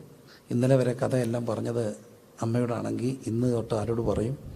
ഭാര്യയോട് പറയും. പിന്നെയും ചെന്ന് അമ്മയോട് കഥ പറയുക, അത് ശരിയാകത്തില്ല. അത് ഈ അമ്മമാരും അറിയണം. വിട്ട് പിരിയും. ആര്? ചെറുക്കൻ. വിട്ട് പിരിച്ചില്ലേ അപകട. അങ്ങനെ കല്യാണം. അതുകൊണ്ട് എന്താ അപകടം വരുമെന്നറിയാമോ? ഈ വിട്ട് പിരിയാതിരുന്ന ഈ സ്ട്രഗിളിനിടയ്ക്ക് ബലിയാടാകുന്ന എപ്പോഴും ആരായിരിക്കും? ചെറുക്കനായിരിക്കും അല്ലേ? ചെറുക്കൻ ബലിയാടാകും. അങ്ങനെ ഒരു സംഭവം പറയും. ഞാൻ റോഡിൽ വെറുതെ പോവാ, വെറുതെ അല്ലേ, എവിടെ പോവാ, ഒരു ഫോട്ടോ ഇരിക്കുന്നു. ഞങ്ങളുടെ നാട്ടിലിപ്പം മരിച്ചു കഴിഞ്ഞാൽ ഉടനെ ഇവരും എല്ലാം എന്താ വെക്കും? ഫ്ലെക്സ് വെക്കും, ആദരാജ്ഞലികൾ. നോക്കിയപ്പം യങ് മാൻ, നല്ലൊരു ചെറുപ്പക്കാരൻ്റെ ഫോട്ടോ, ക്രിസ്ത്യൻ നെയ്മ. അപ്പം ഞാൻ തിരക്കിയത് എവിടാ? ഇന്നടത്താ. ഒരു കാര്യമില്ല, ആരോ ഒരാൾ മരിച്ചു, എന്നാലും ചെറുപ്പക്കാരനല്ലേ, മരണം ഒരു സങ്കടമല്ലേ, കൊച്ചു പിള്ളേർ മരിക്കുക. ഞാൻ ആ വീട്ടിൽ പോയി കുറച്ച് നേരം ഇരുന്നു, പ്രാർത്ഥിച്ചു. എനിക്കാരെന്നറിയില്ല, അവർക്കെന്നെ മനസ്സിലായി പ്രിൻസ് പാസ്റ്റർ അല്ലേ. ആണോ? ഞാൻ പറഞ്ഞിങ്ങനെ ഫോട്ടോ കണ്ടപ്പോൾ ഒരു സങ്കടം തോന്നി വന്ന് പ്രാർത്ഥിച്ചു. എക്സോർവായി. നിങ്ങളെന്ന് പറയേണ്ട ഒരു മനുഷ്യൻ, ഒരു ക്രിസ്ത്യൻ. ഞാൻ അവിടുന്ന് ഇങ്ങനെ ഇറങ്ങി കുറച്ച് യാത്ര ചെയ്ത് വരുമ്പോൾ വഴിയിലൊരാൾ നിൽക്കുന്നു, എനിക്കറിയാവുന്നവരാ. ഞാൻ അവിടെ ഇറങ്ങി. എവിടെ പോയതാ? എൻ്റെ അടുത്ത് പോയതാ. കഷ്ടമായിപ്പോയി, അത് കണ്ടപ്പോൾ ഒരു സങ്കടം. അന്നേരം ഇങ്ങനെ പോയി ഇപ്പം പോയെന്നേ ഉള്ളൂ. എന്തോ പറയാനാ, തമ്പുരാൻ അവനെ അങ്ങ് എടുത്താ പാസ്റ്റേ. ഞാൻ ചോദിച്ചു എന്താ? കല്യാണം കഴിഞ്ഞപ്പം തൊട്ട് അമ്മയ്ക്കും മോനും തമ്മിൽ പ്രശ്നം. അമ്മ മോനെ വിട്ടു കൊടുക്കത്തില്ല. അങ്ങനെ ഇവരും അമ്മയും മരുമോളും കൂടെ വഴക്ക് മൂത്തിട്ട് ഇവൻ ആ തൊട്ടടുത്ത് വേറൊരു വാടക വീടെടുത്ത് താമസമായി. കാരണം ഇവർ തമ്മിൽ ഒത്തുപോകത്തില്ല. എന്നും രാവിലെ ഇവൻ എഴുന്നേറ്റിട്ട് ഇവിടെ നിന്ന് കാപ്പിയൊക്കെ കുടിച്ചിട്ട് പതുക്കെ എഴുന്നേറ്റ് മേളി അമ്മ എടുത്ത് പോകും. അവിടെ പോയി ഇഡലി കഴിക്കും, അല്ലെ ദോശ കഴിക്കും. അമ്മയുടെ ബ്രേക്ക്ഫാസ്റ്റ്, ഭാര്യയുടെ ലഞ്ച്. കാരണം ഇവൻ ആരെ പിണക്കരുത്? ക്രിസ്മസ് വന്നപ്പോൾ ഈ അമ്മ വന്നിട്ട് മോനോട് പറഞ്ഞു, ക്രിസ്മസിന് നീയും പിള്ളേരും വന്ന് ഉണ്ടണം, വീട്ടിൽ വന്ന് കേട്ടോ. നീയും പിള്ളേർ, നീയും മൊത്തന്നെ ഓർത്തോണേ, നീയും പിള്ളേരും, അമ്മച്ചിമാരെല്ലാം കേട്ടോണേ, നീയും പിള്ളേരും, എല്ലാ അമ്മായിമ്മയും കേട്ടോണം, നീ അമ്മായിമ്മ ആകാൻ പോകുന്നവരും കേട്ടോണം, നീയും പിള്ളേരും. ഇവരെന്തോ ചെയ്യാനാ? പോയില്ലെങ്കിൽ ആര് പണങ്ങും? അമ്മ പണങ്ങും. പോയാൽ ആർക്ക് സങ്കടമാകും? പൊക്കോ, ഞാനിവിടെ ആയിരുന്നില്ലല്ലോ, നീയും പിള്ളേരും അല്ലേ. ഏതായാലും ഈ പിള്ളേരും കൊണ്ടല്ലല്ലോ ഞാൻ വന്നേ. ഞാൻ വന്നിട്ടല്ലേ എന്തോ ഉണ്ടായേ? പിള്ളേരുണ്ടായി. പോയാൽ ആര് പണങ്ങും? ഭാര്യ പണങ്ങും. പോയില്ലെങ്കിൽ ആര് പണങ്ങും? പണങ്ങും. കർത്താവ് അവൻ നെഞ്ചിന് വേദനിച്ചു. 24-ാം തീയതി അവനെ അങ്ങ് എടുത്തു മേപ്പോട്ട്. സമാധാനമായേ? ക്രിസ്മസിന് അന്ന് അവൻ മോർച്ചറിയില്ല, നീയും പിള്ളേരും. അവൻ്റെ നെഞ്ച് വേദനിച്ചപ്പോൾ തമ്പുരാൻ പറഞ്ഞു, നീ കിടന്ന് കട്ടപ്പെട്ടാടോ, ഇനിയും പാടവർക്ക്, നീയും പോരാൻ പറഞ്ഞു. വലിയ വില കൊടുക്കേണ്ടി വരും വീട്ടിലെ വഴക്കിന്. അതൊക്കെ ഇപ്പോഴും ഓർത്തോണം. വീട്ടിലെ വഴക്കുകൾക്ക് നമ്മളായിട്ട് വില കൊടുക്കേണ്ടി വരും. നീയും പിള്ളേരും വന്ന് കഴിക്കാൻ ഈ മനസാക്ഷിയുള്ള അമ്മയ്ക്ക് പറയേണ്ട കാര്യമുണ്ടോ? എന്തൊരു അഹങ്കാര! വിളിച്ചില്ലെന്നല്ലേ ഉള്ളൂ. ഞെളിയുന്നു. താണ്ട് 24 പച്ചക്കഥക്കിനെ അവിടെ വന്നിരിക്കുക ബോഡി. പക്ഷെ ഇവിടെ ഒരു കാര്യം നടന്നേ ഒക്കത്തുള്ളൂ. പ്രയോറിറ്റി മാറണം. വിട്ട് പിരിയണം. Living and ക്ലിവിങ്. വിട്ട് പിരിഞ്ഞ് ഭാര്യയോട് പറ്റിച്ചേരും. അവൻ അവളെ പോറ്റി പുലർത്തണം. എന്നിട്ട് പറയാണ്, അവർ ഇരുവരും ഒരു ദേഹമായി തരും. ഈ മർമ്മം വലുത്. എഫേസ്യർ 5-ാം അധ്യായം. ഞാൻ ക്രിസ്തുവിനെയും. അപ്പോൾ ഇവിടെ വിട്ടു പിരിഞ്ഞ് ഭാര്യയോട് പറ്റിച്ചേരും. അപ്പനെയും അമ്മയും. അപ്പൻ അവിടെ ഉണ്ടെന്ന് പറയാം, പിതാവാം ദൈവം. അമ്മയുണ്ടോ ഇവിടെ? ഈ ഒരു കോണ്ടസ്റ്റിൽ അമ്മയുടെ ഒരു പ്രസൻസ് ഉണ്ടോ? ഇല്ല. പക്ഷെ അത് മൊത്തം പുരുഷൻ ആരെ വിടും? അപ്പനെയും അമ്മയും. ഇതൊരു പ്രോഫസി കൂടാ. ക്രിസ്തുവിനെയും സഭയും. ക്രിസ്തു കാൽവരി കുരിശിൽ 7 മൊഴികളാണ്. അതിനകത്ത് ഒരു മൊഴി, ഇതാ നിൻ്റെ അമ്മ, ഇതാ നിൻ്റെ മകൻ. പുരുഷൻ ആരെ വിട്ടു? അമ്മയെ വിട്ടു. അമ്മയെ ആരെ ഏൽപ്പിച്ചു? യോഹന്നാനെ ഏൽപ്പിച്ചു. യേശുവിനെ കുറിച്ച് പറയുന്നൊരു വാക്കുണ്ട്, സെക്കൻഡ് ആദം. ഒടുക്കത്തെ Adam, last Adam. The perfect man in this world. ആദ്യത്തെ മനുഷ്യൻ, ഒന്നാമത്തെ ആദാവും ഒടുക്കത്തെ ആദാവും. ഒടുക്കത്തെ ആദം പെർഫെക്റ്റ് മാൻ, പുരുഷത്വത്തിൻ്റെ മൂർത്ത രൂപം. The perfect man the world has ever seen. Last Adam. അമ്മയെ വിട്ടു. അമ്മയെ ആരെ ഏൽപ്പിച്ചു? യോഹന്നാനെ ഏൽപ്പിച്ചു. പുരുഷൻ ആരെ വിടും? പുരുഷനെ ആരെ വിടും? അപ്പനെയും അമ്മയെയും വിടും. അത് കഴിഞ്ഞപ്പോൾ ഒരു നിലവിളി ഉയർന്നു, എലോഹി എലോഹി ലമ്മാ ശബക്താനി. എന്താ? എൻ്റെ ദൈവമേ, എൻ്റെ ദൈവമേ, അങ്ങനെ കൈവിട്ട. ആരെ വിട്ടു? അപ്പനെ വിട്ടു. അപ്പൻ കൈവിട്ടു. അപ്പം സ്വന്തം തോളിൽ എന്ത് ചെയ്തു? തലയായിച്ചു. അങ്ങനെയല്ലേ? യേശു സ്വന്തം തോളിൽ തലയായിച്ചു. സ്വന്തം തോളിൽ തലയായിച്ചു എന്ന് പറയുമ്പോൾ അതിനൊരു ക്രിസ്തു ശരീരശാസ്ത്രമുണ്ട്, സഭാ ശരീരശാസ്ത്ര. പുരുഷൻ്റെ തല ക്രിസ്തു, സ്ത്രീയുടെ തല പുരുഷൻ. സഭ ക്രിസ്തുവിൻ്റെ ശരീരം, അതിൻ്റെ ശിരസ് ക്രിസ്തു. അപ്പോൾ ക്രിസ്തു സ്വന്തം തോളിൽ തലയായിച്ചു എന്ന് പറഞ്ഞാൽ തലയാകുന്ന ക്രിസ്തു അപ്പനെ വിട്ടു. ആരെ വിട്ടു? അമ്മയെ വിട്ടു. എന്നിട്ട് സ്വന്തം തോളിൽ തലചായ്ച്ചു. അവരിരുവരും എന്തായി? ഒരു ദേഹമായി. അപ്പം ഒരു പടയാളി വന്നു, മരിച്ചു കഴിഞ്ഞപ്പം കാലൊടിച്ചില്ല, പക്ഷെ എവിടം കുത്തി? ചങ്ക് കുത്തി. ആദ്യത്തെ ആദത്തിന് ഉറങ്ങിയപ്പോൾ അവൻ്റെ ചങ്ക് തോർന്നു. സൈഡ് എന്നൊക്കെ പറഞ്ഞാൽ ദ പിയേഴ്സ് ഹിസ് സൈഡ്. അവിടെ നിന്നൊരു വാരിയിലെടുത്തു. അത് സൈഡല്ലേ? അതിൽ നിന്നാണ് ഹവ്വ ഉണ്ടാക്കിയത്. ഒടുക്കത്തെ ആദം ഏകാന്തത അനുഭവിക്കുക. ആദ്യത്തെ ആദവും പറഞ്ഞു എനിക്ക് ആരുമില്ല. ഒടുക്കത്തെ ആദവും പറഞ്ഞു എൻ്റെ ദൈവമേ, എൻ്റെ ദൈവമേ, എന്നെ കൈവിട്ടത്. അപ്പോഴാണ് സ്വന്തം തോളിൽ തല ചായ്ച്ചു മരിച്ചു. അവരിരുവരും ഒന്നായി. അപ്പോൾ ഒരു പടയാളി വന്ന് യോഹന്നാൻ 19 അവൻ്റെ വിലാപ്പുറം തുറന്നു. അവിടുന്ന് എന്തോ വന്നു? രക്തവും വെള്ളവും വന്നു. രക്തവും വെള്ളത്തിലൂടെ വന്നത് എന്താ? രക്തം കൊണ്ടും വെള്ളത്താലും ശുദ്ധീകരിക്കപ്പെട്ട ഒരു പുതിയ മണവാട്ടി വന്നു. ആ മണവാട്ടിയുടെ പേരെന്താ? സഭ. പുരുഷൻ അപ്പനെയും അമ്മയും വിട്ട് ഭാര്യയോട് പറ്റിച്ചേരും. ക്രിസ്തു കുരിശിൽ സ്വന്തം തോളിൽ തലയായ്ച്ചപ്പോൾ ക്രിസ്തുവും സഭയും ഒന്നായി. അവൻ്റെ ശരീരമാകുന്ന സഭ, അവൻ്റെ ശിരസാകുന്ന ക്രിസ്തു, അവരിരുവരും ഒന്നായി തീർന്നു. അവിടുത്തെ വിലാപ്പുറം തുറന്നു. അതിനകത്തുനിന്നൊരു പുതിയ മണവാട്ടി വന്നു. അവളുടെ പേരെന്നാ? സഭ. പുതിയ നിയമ ഹവ്വ സഭ. ആ സഭയാണ് രക്തത്താലും വെള്ളപ്പാലും കഴുകപ്പെട്ട നമ്മൾ. മറക്കരുത്. ആ സഭയുടെ ഏറ്റവും വലിയ പ്രത്യേകത പുരുഷൻ്റെ മരണത്തിൽ വന്നതാ. പുരുഷൻ കൈവിടപ്പെട്ടു പോയപ്പം വന്നതാ. പുരുഷൻ നിലവിളിക്കുന്നുണ്ട്. ആ പുരുഷൻ നിലവിളിക്കുന്നു, എൻ്റെ ദൈവമേ, എൻ്റെ ദൈവമേ, എന്നെ കൈവിട്ട്. എന്ത്? അപ്പോൾ ഏതു മനുഷ്യൻ്റെ ഏറ്റവും വലിയ സങ്കടം കൈവിടപ്പെട്ടു പോവുക. പക്ഷെ കൈവിടപ്പെടലിൻ്റെ പാരമ്യം ക്രൂശിൽ അനുഭവിച്ചവൻ പറയുന്നു, നീ എൻ്റെ കൈവിടപ്പെടലിൻ്റെ പാരമ്യത്തിലാണ് എൻ്റെ ചങ്കിനകത്തുനിന്ന് പുറത്ത് വന്നത്. അതുകൊണ്ട് നിന്നെ ചങ്കോട് ചേർത്ത് എനിക്ക് പറയാനൊരു കാര്യമുണ്ട്. I will never leave U nor forsake U. ഞാൻ നിന്നെ ഒരിക്കലും ഉപേക്ഷിക്കില്ല, കൈവിടില്ല.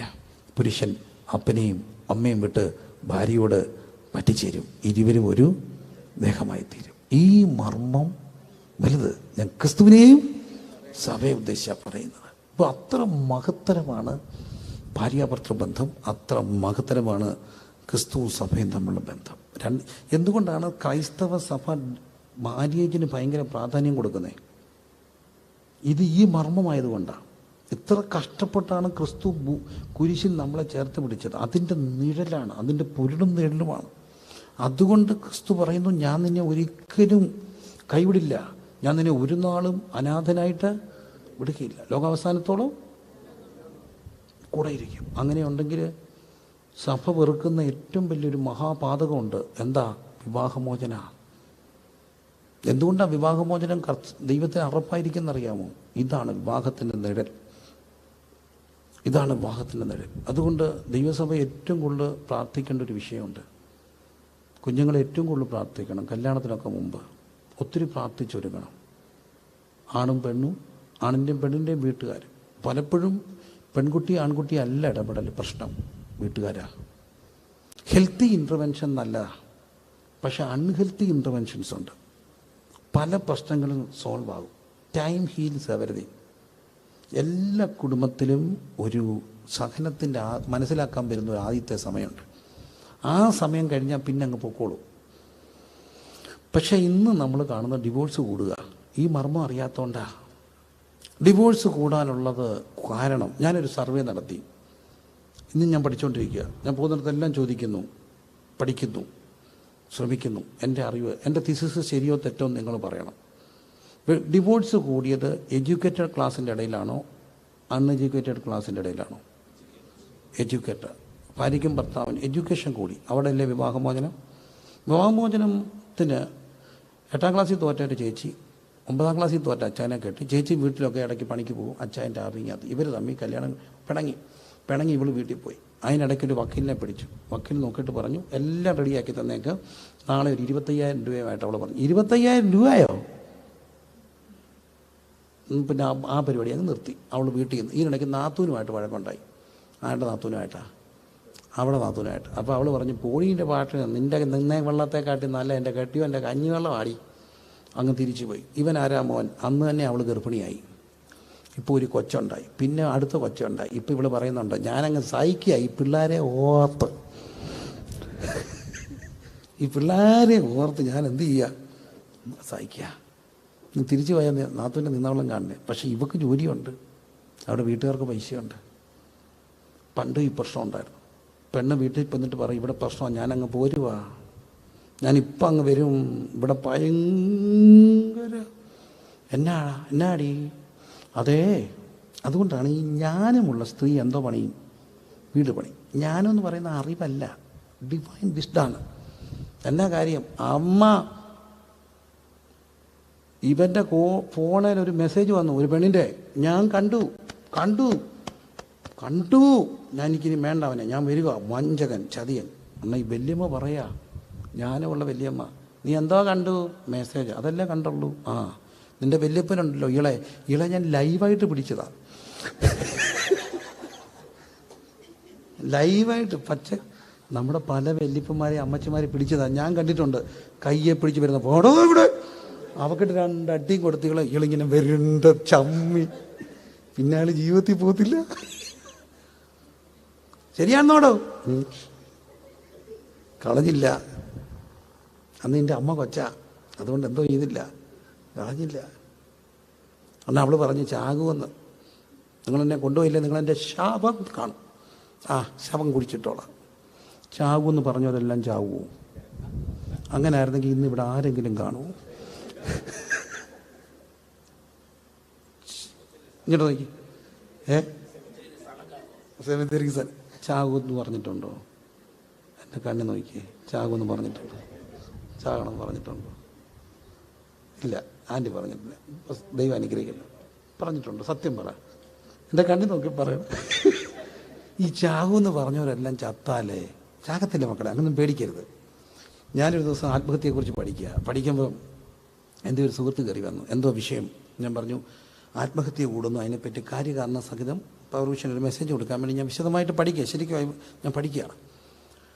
അപ്പോൾ അതേ ഒരു രസകരമായ സംഭവം പറഞ്ഞു. ഞങ്ങളുടെ അവിടെ അവരുടെ അടുത്തൊരു മനുഷ്യന് ചാകണം തോന്നി. ഇവൻ അങ്ങ് സൂയിസൈഡ് ടെൻഡൻസി കേട്ടിട്ട് ഇവൻ ചാകാൻ വേണ്ടി ഒരു കയറും എടുത്ത് വനത്തിൽ കയറിപ്പോയി. സത്യമായിട്ട് ഇവന് വനത്തിൽ കയറി. ഈ വെപ്രാളം കയറി വനത്തിൽ ചാകാൻ പോയപ്പോൾ ഇവന് വയറ്റിൽ നിന്ന് പോകണം തോന്നി. അവനൊരു പാറപ്പുറത്ത് പോയിരുന്ന് ആഘോഷമായിട്ട് വയറ്റിൽ നിന്ന് പോയി. അപ്പോൾ അവൻ്റെ ചിന്ത, ഈ കോലത്തിൽ പോയി കെട്ട് ഞാൻ ഈ അഴിക്കുന്നവർക്ക് നാറത്തില്ലേ. അപ്പോൾ അവനെന്ത് ചെയ്യുന്നറിയാം, അവിടെ നിന്ന് ഇറങ്ങി അവിടെ ഒരു അരുവിയുണ്ട്, അവിടെ പോയി ശരിക്കും കുളിച്ചും വയറ്റിൽ നിന്ന് പോയപ്പോൾ ഇവൻ ചാകുന്ന കാര്യം മറന്നുപോയി. ഇവൻ ആ കയറുമായിട്ട് ഇറങ്ങി വന്നപ്പോൾ ഒരുത്തൻ ചോദിച്ചു, നീ എവിടെ പോയാ ചാകാൻ പോയത്? ഒരു കാര്യം ചെയ്യാം, കയറിങ് തരാൻ പറഞ്ഞു. ആ കയറിയിൽ ഇന്ന് അവിടെ ഒരു കടയിൽ പഴക്കൊല കെട്ടി തൂക്കുന്നുണ്ട്. അപ്പം ചാകണം തോന്നുമ്പോൾ എന്ത് ചെയ്താൽ മതി? നല്ലപോലെ ഒന്ന് വയറ്റിൽ നിന്ന് പോയാൽ 50% ചാകണം. ഇത് സ്പ്ലിറ്റ് ഓഫ് സെക്കൻഡേ ഉള്ളൂ. സ്പ്ലിറ്റ് ഓഫ് സെക്കൻഡിലാണ് ഈ ചാകണം തോന്നുന്നത്. ശരിയല്ലേ? ചത്തോരാരും ചാകാൻ വേണ്ടി ചത്താലും ഒരു സ്പ്ലിറ്റ് ഓഫ് സെക്കൻഡിൽ തന്നത്. അന്നേരം ആരെങ്കിലും ഒരു വിളിക്കുകയൊക്കെ ചെയ്താൽ മതി, അതങ്ങ് മാറിപ്പോവും. സത്യമല്ലേ? അപ്പോൾ ഞാൻ പറഞ്ഞു എന്നതിൻ്റെ താല്പര്യം, ചാകണമെന്ന് പറഞ്ഞവരെല്ലാം ചാവുമോ? ഇല്ല, അവിടെ നിന്നോളാൻ പറഞ്ഞാൽ മതി, ഇതങ്ങ് തീരും. നമ്മുടെ ഹെൽത്തി ഇൻ്റർവെൻഷൻ ആയിരിക്കണം എപ്പോഴും. പേരൻസിൻ്റെ ഹെൽത്തി ഇൻ്റർവെൻഷൻ. കുഞ്ഞുങ്ങളെ അവിടെ നിൽക്കുക, ശരിയാവും. എല്ലാ ഫാമിലിക്കും ഒരു ബ്രാക്കറ്റ് പീരീഡ് ഉണ്ട്. ഒരു കൺഫ്യൂഷൻ്റെ, ഒരു മിസ്അണ്ടർസ്റ്റാൻഡിങ്ങിലോ ഇച്ചിരി കഴിയുമ്പോൾ അതെന്താവും, ശരിയാവും. അവിടെ പിടിച്ച് നിന്നോ, പിന്നെ കയറിപ്പോക്കോളും. പക്ഷേ ഇന്ന് പെട്ടെന്നൊക്കെ ഡിവോഴ്സ് നടക്കുമ്പോൾ ഈ മർമ്മം അറിയുന്നില്ല. This is A great mystery. മനസ്സിലാകുന്നുണ്ടോ? വിവാഹമോചനം ദൈവത്തിന് എന്താ? അറപ്പും വെറുപ്പുമായിട്ടുള്ള കാര്യമാണ്. മനുഷ്യൻ 3 പ്രാവശ്യം പറയിപ്പിക്കും. ദൈവം യോജിപ്പിച്ചതിനെ മനുഷ്യൻ പറയിപ്പിക്കുക. എന്തുകൊണ്ടാണ്? അത്ര പ്രാധാന്യമാണ്. ഈ വചനം വിവാഹത്തിന് കൊടുക്കുന്ന, ഈ വചനം വിവാഹത്തിന് കൊടുക്കുന്ന. ഞാൻ രാവിലെ പറഞ്ഞു, അതുകൊണ്ടാണ് ക്രിസ്തു ചോദിക്കുന്നൊരു കാര്യമുണ്ട്, എന്നും നിങ്ങൾ വായിച്ചിട്ടില്ലയോ? അവർ മേലെ 2 1 ദൈവം യോജിപ്പിച്ചിനെ എന്ന് നിങ്ങൾ വായിച്ചിട്ടില്ലയോ? Have you not read? നിങ്ങൾ വായിച്ചിട്ടില്ലയോ? 2-ാം അധ്യായം. മനുഷ്യൻ അപ്പനെയും അമ്മയും വിട്ട് ഭാര്യയോട് പറ്റിച്ചില്ല, ഇരുവരും ഒരു ദേഹമായി. ഈ മർമ്മം ഞാൻ ക്രിസ്തുവിനെയും സഭയെ ഉദ്ദേശിച്ച് പറയാം. 3-ാം അധ്യായം. അവരെ ദൈവം ഏദൻ തോട്ടത്തിലേക്ക് കൊണ്ടുവന്നു. അവരോട് പറഞ്ഞു, നിങ്ങൾക്ക് എല്ലാം കഴിക്കാം. ശരിക്കും മനുഷ്യൻ ഇന്നിപ്പോൾ ഈ നോൺ വെജ് ഈ പ്രശ്നങ്ങളൊക്കെ ഉണ്ടാകുന്നുണ്ട്. ശരിക്കും മനുഷ്യൻ വെജിറ്റേറിയനാണോ നോൺ വെജിറ്റേറിയനാണോ? വെജിറ്റേറിയനൊന്നും അല്ല, ഇച്ചിരി കൂടുതലാണ്, ഫ്രൂട്ടേറിയനാണ്. നീ എന്തോ കഴിക്കണം? ഫ്രൂട്ട്സ് കഴിച്ച് ജീവിക്കാനാണ് പറഞ്ഞത്. പഴവർഗ്ഗങ്ങൾ കഴിക്കാനാണ്. വൃക്ഷത്തിൻ്റെ എന്ത് കഴിക്കണം? ഫലം കഴിക്കണം. മനുഷ്യന് ദൈവം കൊടുത്തേക്കുന്ന ഏറ്റവും വലിയ, പക്ഷേ എന്തോ ചെയ്യാൻ നമ്മൾ ഇത് തിന്നുന്നില്ലെന്ന്. ഫ്രൂട്ട്സ് മനുഷ്യന് വേണ്ടാത്തതുകൊണ്ടാണ് ചക്കക്കൊമ്പനും അരിക്കൊമ്പനും ഒക്കെ വന്ന്. അവർക്ക് ചക്കക്കൊമ്പൻ എന്തോ മതി? ചക്ക മതി. അരിക്കൊമ്പൻ എനിക്കൊന്നും ഡയബറ്റിക് ഇല്ല, അതുകൊണ്ടാണ് അവന് ഭയങ്കര ഈ കുറച്ച് കഴിയുമ്പോൾ അരിക്കൊമ്പൻ എന്തോ വരുമായിരിക്കും, ഈ അരിയെല്ലാം കൂടെ തിന്ന് സ്റ്റാർച്ചൊക്കെ പിടിച്ച് ചിലപ്പോൾ ഡയബറ്റിക് ഉണ്ടാകാതിരിക്കട്ടെ. എൻ്റെ ദൈവമേ. എനിവേ, മനുഷ്യൻ ഫ്രൂട്ടേറിയനാണ്. ഫലങ്ങൾ തിന്നണം.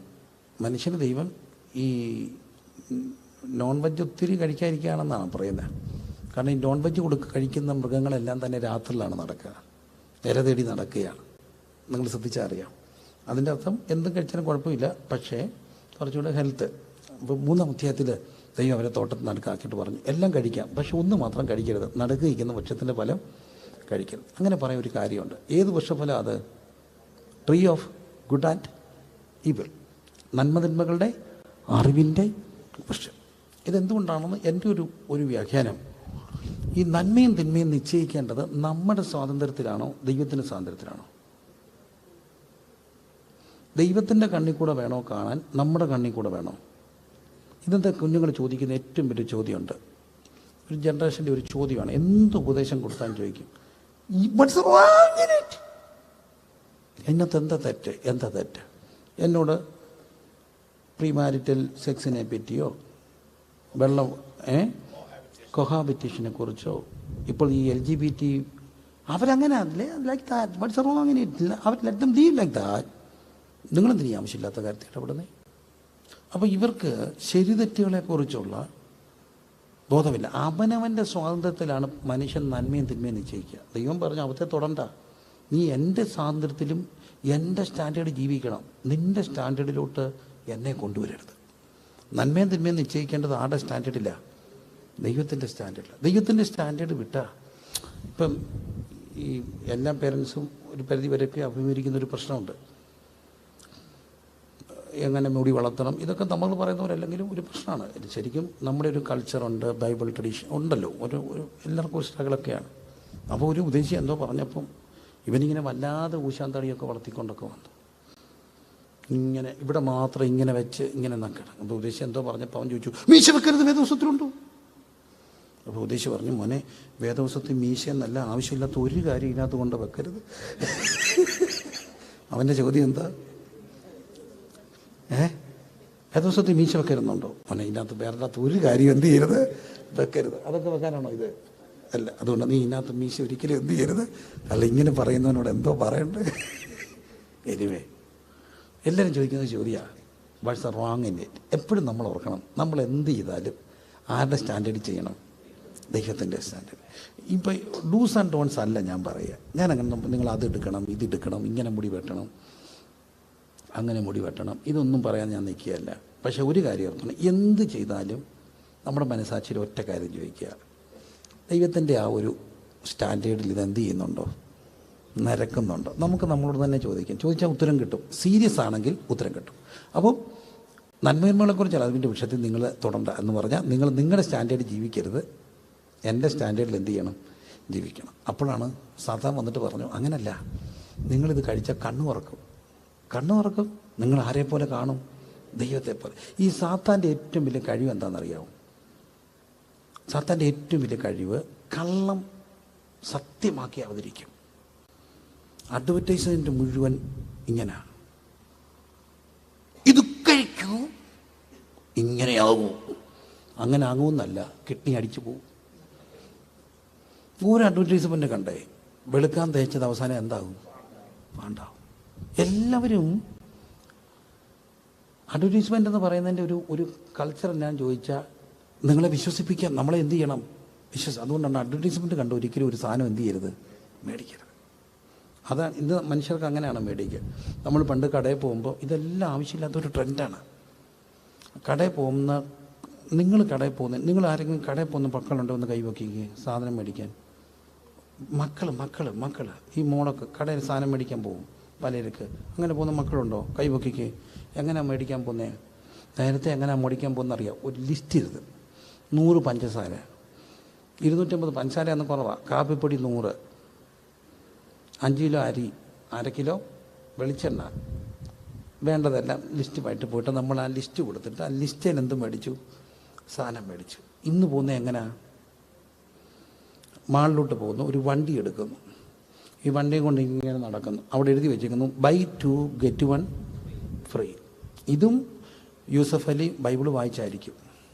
എന്നാ കാര്യം ചോദിച്ചാൽ 2 കാശിന് 5 കുരികില. അപ്പോൾ 1 കാശിന് എത്ര കുരികില? 2. 2 എണ്ണം എടുത്താൽ buy 2 get 1 ഫ്രീ. 2 കാശിനെടുത്താൽ 4, 1 എണ്ണം ഫ്രീ. ബൈബിൾ വായിച്ചിട്ട് കൊടുത്തായിരിക്കും. buy 2 get 1 free. ഫ്രീ ഉള്ളതല്ല, ഓഫർ ഇങ്ങനെ എടുത്തിട്ട്. ഓഫർ പലതും നമുക്ക് വേണോ? വേണ്ട. ചെരുപ്പിന് ഓഫറുണ്ട്, പേസ്റ്റിന് ഓഫറുണ്ട്, അരിക്ക് ഓഫറുണ്ടോ? നിറപറ അരി എടുക്കൂ, ഒരരി കൂടെ കൊണ്ടുപോകും, പറയൂ. തിന്നുന്ന സാധനത്തിനൊന്നും ഓഫറില്ല.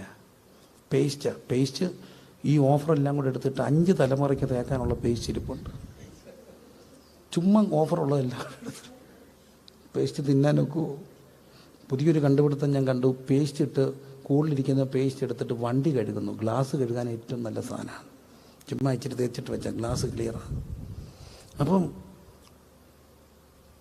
കള്ളങ്ങൾ പറഞ്ഞാൽ നമ്മളെ വിശ്വസിപ്പിക്കുക. അതുകൊണ്ട് എന്തോ പറ്റുമെന്നറിയാമോ? വെള്ളപ്പൊക്കം പ്രശ്നമായത് അതുകൊണ്ടാണ്. നേരത്തെ വെള്ളപ്പൊക്കം ഉണ്ട്, പ്രശ്നമൊന്നുമില്ലായിരുന്നു.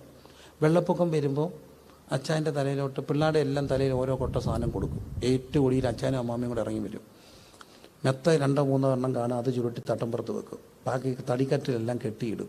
ഇവർ പോയിട്ട് തിരിച്ചു വരുമ്പം വെള്ളം ഇറങ്ങും, ഒന്ന് കഴുകും, കയറി കിടക്കും. വെള്ളപ്പൊക്കം പ്രശ്നമായോ? ഇല്ല. വെള്ളപ്പൊക്കം പ്രശ്നമായത് എന്ത് കൂടിയത് കൊണ്ടാണ്? ഇതുപോലെ buy 2 get 1 ഫ്രീയാ. സാധനങ്ങൾ കൂടിയപ്പോൾ വെള്ളപ്പൊക്കം പ്രശ്നമായി അല്ലേ? ഇതൊക്കെ നമ്മൾ പഠിക്കേണ്ട കാര്യങ്ങളാണ്. പണ്ട് മെയ്ഡ് ഇൻ ഇംഗ്ലണ്ടായിരുന്നു.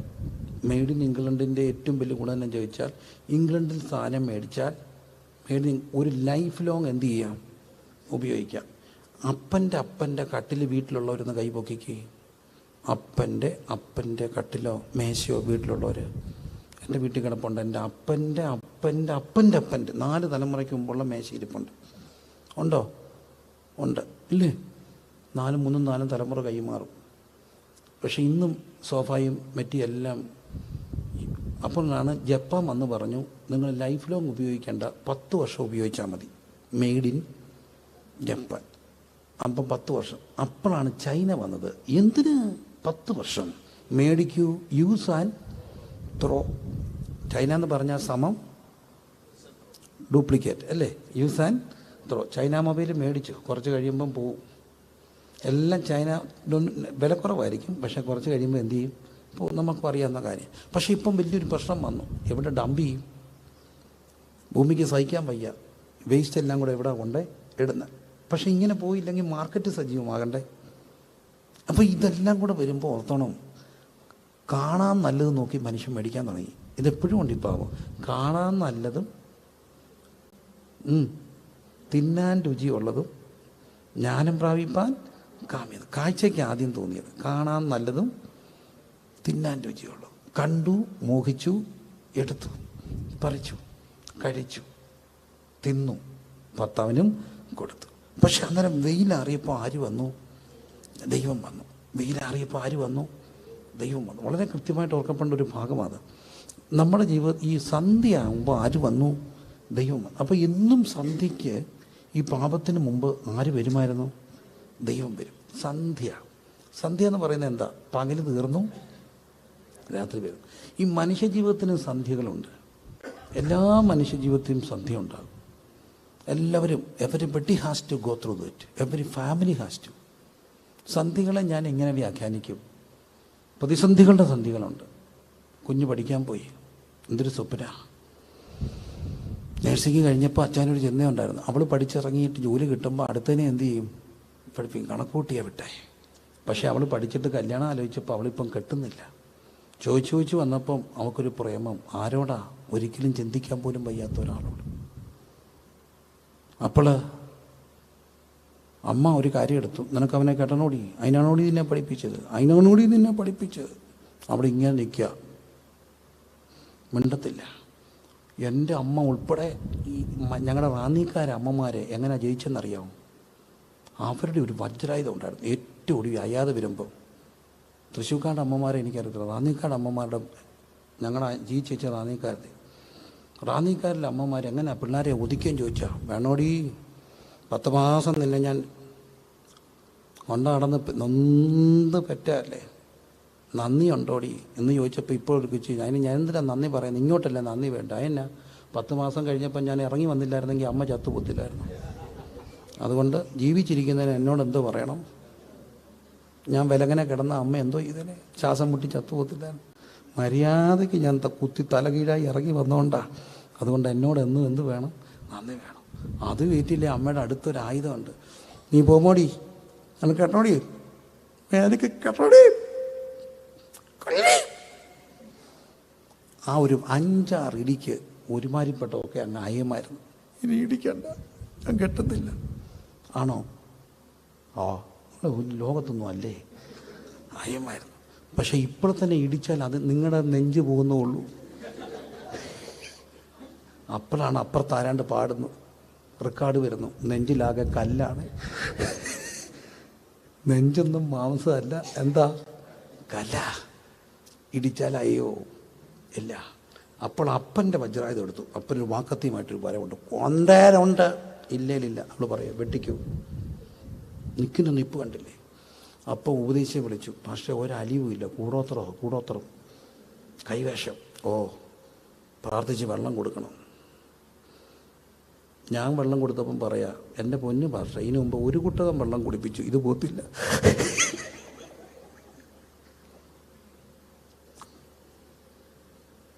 പ്രേമം പാതാളം പോലെ കടുപ്പമുള്ള ഒരു കുട്ടവും വെള്ളം കുടിപ്പിച്ച് ഇത് പോത്തില്ലത്. ഞാനെന്താ ചെയ്യാൻ? എന്തായി? സന്ധ്യയായി. പക്ഷേ ഈ കേസൊക്കെ പൊട്ടുന്നത് ഞാൻ കണ്ടിട്ടുണ്ട്. വേണ്ടെന്ന് തന്നെ പറയുന്നത്. പ്രാർത്ഥിച്ചാൽ മതി. വീട്ടൊക്കെ കഴിഞ്ഞിട്ട് വന്നാ പേപ്പറില്ല, പോട്ടെ, സാരമില്ല. പക്ഷേ മെത്തക്കടിയിൽ നിന്ന് കഞ്ചാവ് കിട്ടിയാലോ?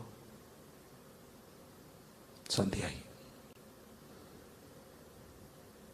എല്ലാം ലോണേലാ. അച്ഛന് ഗൾഫിൽ ജോലിയാ. പക്ഷേ കമ്പനി പൂട്ടി, 6 മാസമായിട്ട് ശമ്പളമില്ല. എന്തായി? സന്ധ്യയായി. അതിൻ്റെ കൂടെ അമ്മയുടെ ദേഹത്തൊരു തടിപ്പ്, ബയോപ്സി. സന്ധ്യയായോ? സന്ധ്യയായി.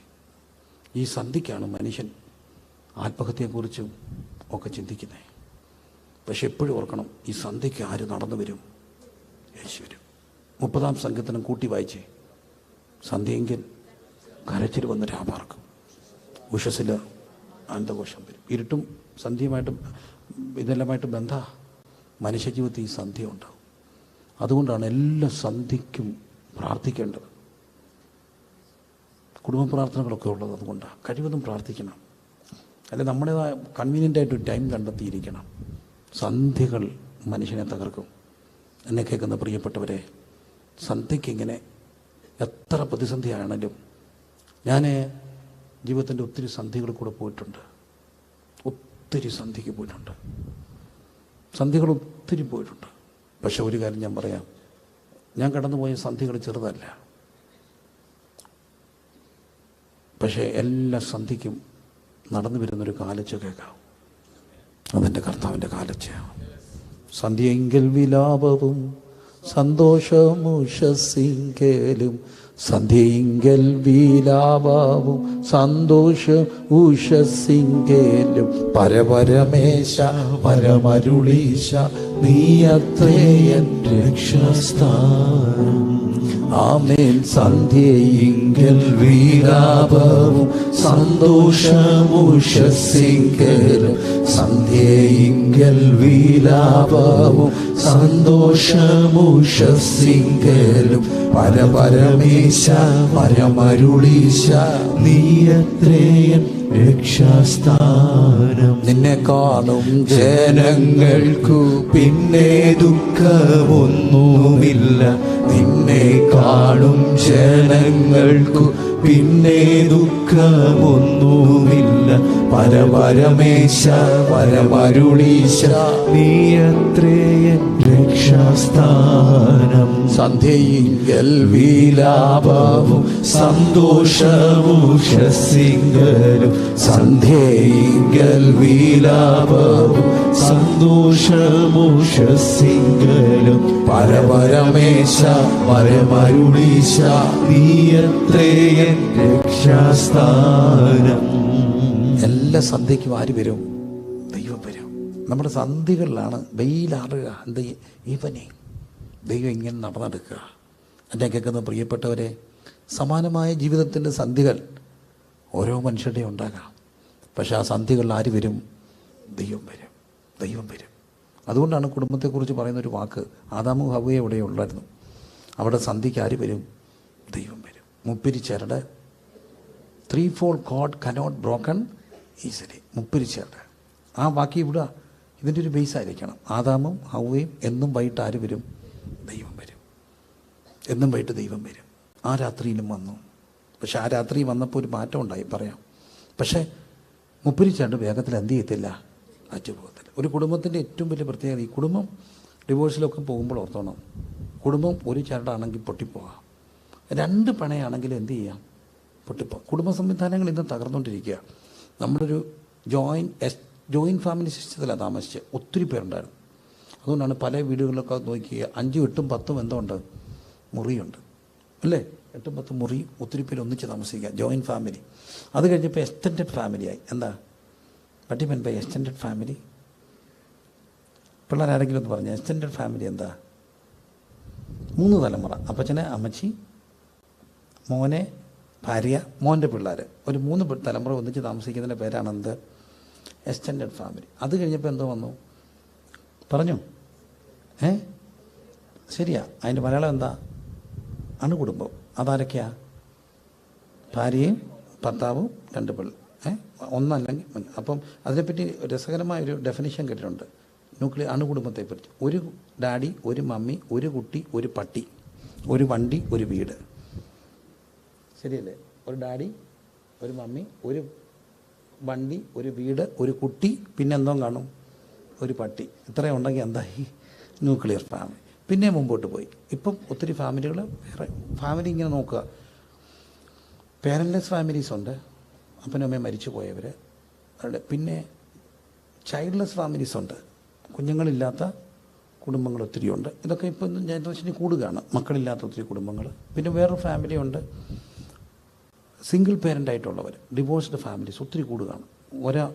ഒന്നിൽ അപ്പനും പിള്ളേരും, അല്ലെങ്കിൽ അമ്മയും മക്കളും, സിംഗിൾ പേരൻ്റ്. ഇനി വേറൊരു പ്രശ്നമാണ്, ഇപ്പം വന്നിട്ട് സെയിം സെക്സ് മാരേജായി.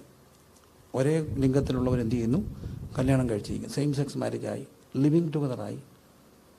ഇതെല്ലാം നടക്കുമ്പോഴും കുടുംബം എന്താണെന്ന് മറക്കരുത്. ദൈവത്തിൻ്റെ വചനത്തിൽ കുടുംബം, ഇതുകൊണ്ടാണ് ക്രൈസ്തവ മൂല്യങ്ങൾക്ക് ഭയങ്കര പ്രാധാന്യമുള്ളത്. കുടുംബം 2 പിണയല്ല, പിന്നെന്താ, 3 പിണയാണ്. ഭാര്യയും ഭർത്താവും, ആരും കൂടാ, ദൈവം കൂടാ. അതുകൊണ്ട് വളരെ കൃത്യമായിട്ട് പ്രാർത്ഥിച്ചൊക്കെ വിവാഹത്തിന് വേണ്ടി ഒരുങ്ങണം. അതിനാണ് 3 വട്ടം സഭ കൂടി ഉറപ്പിക്കുന്നത്.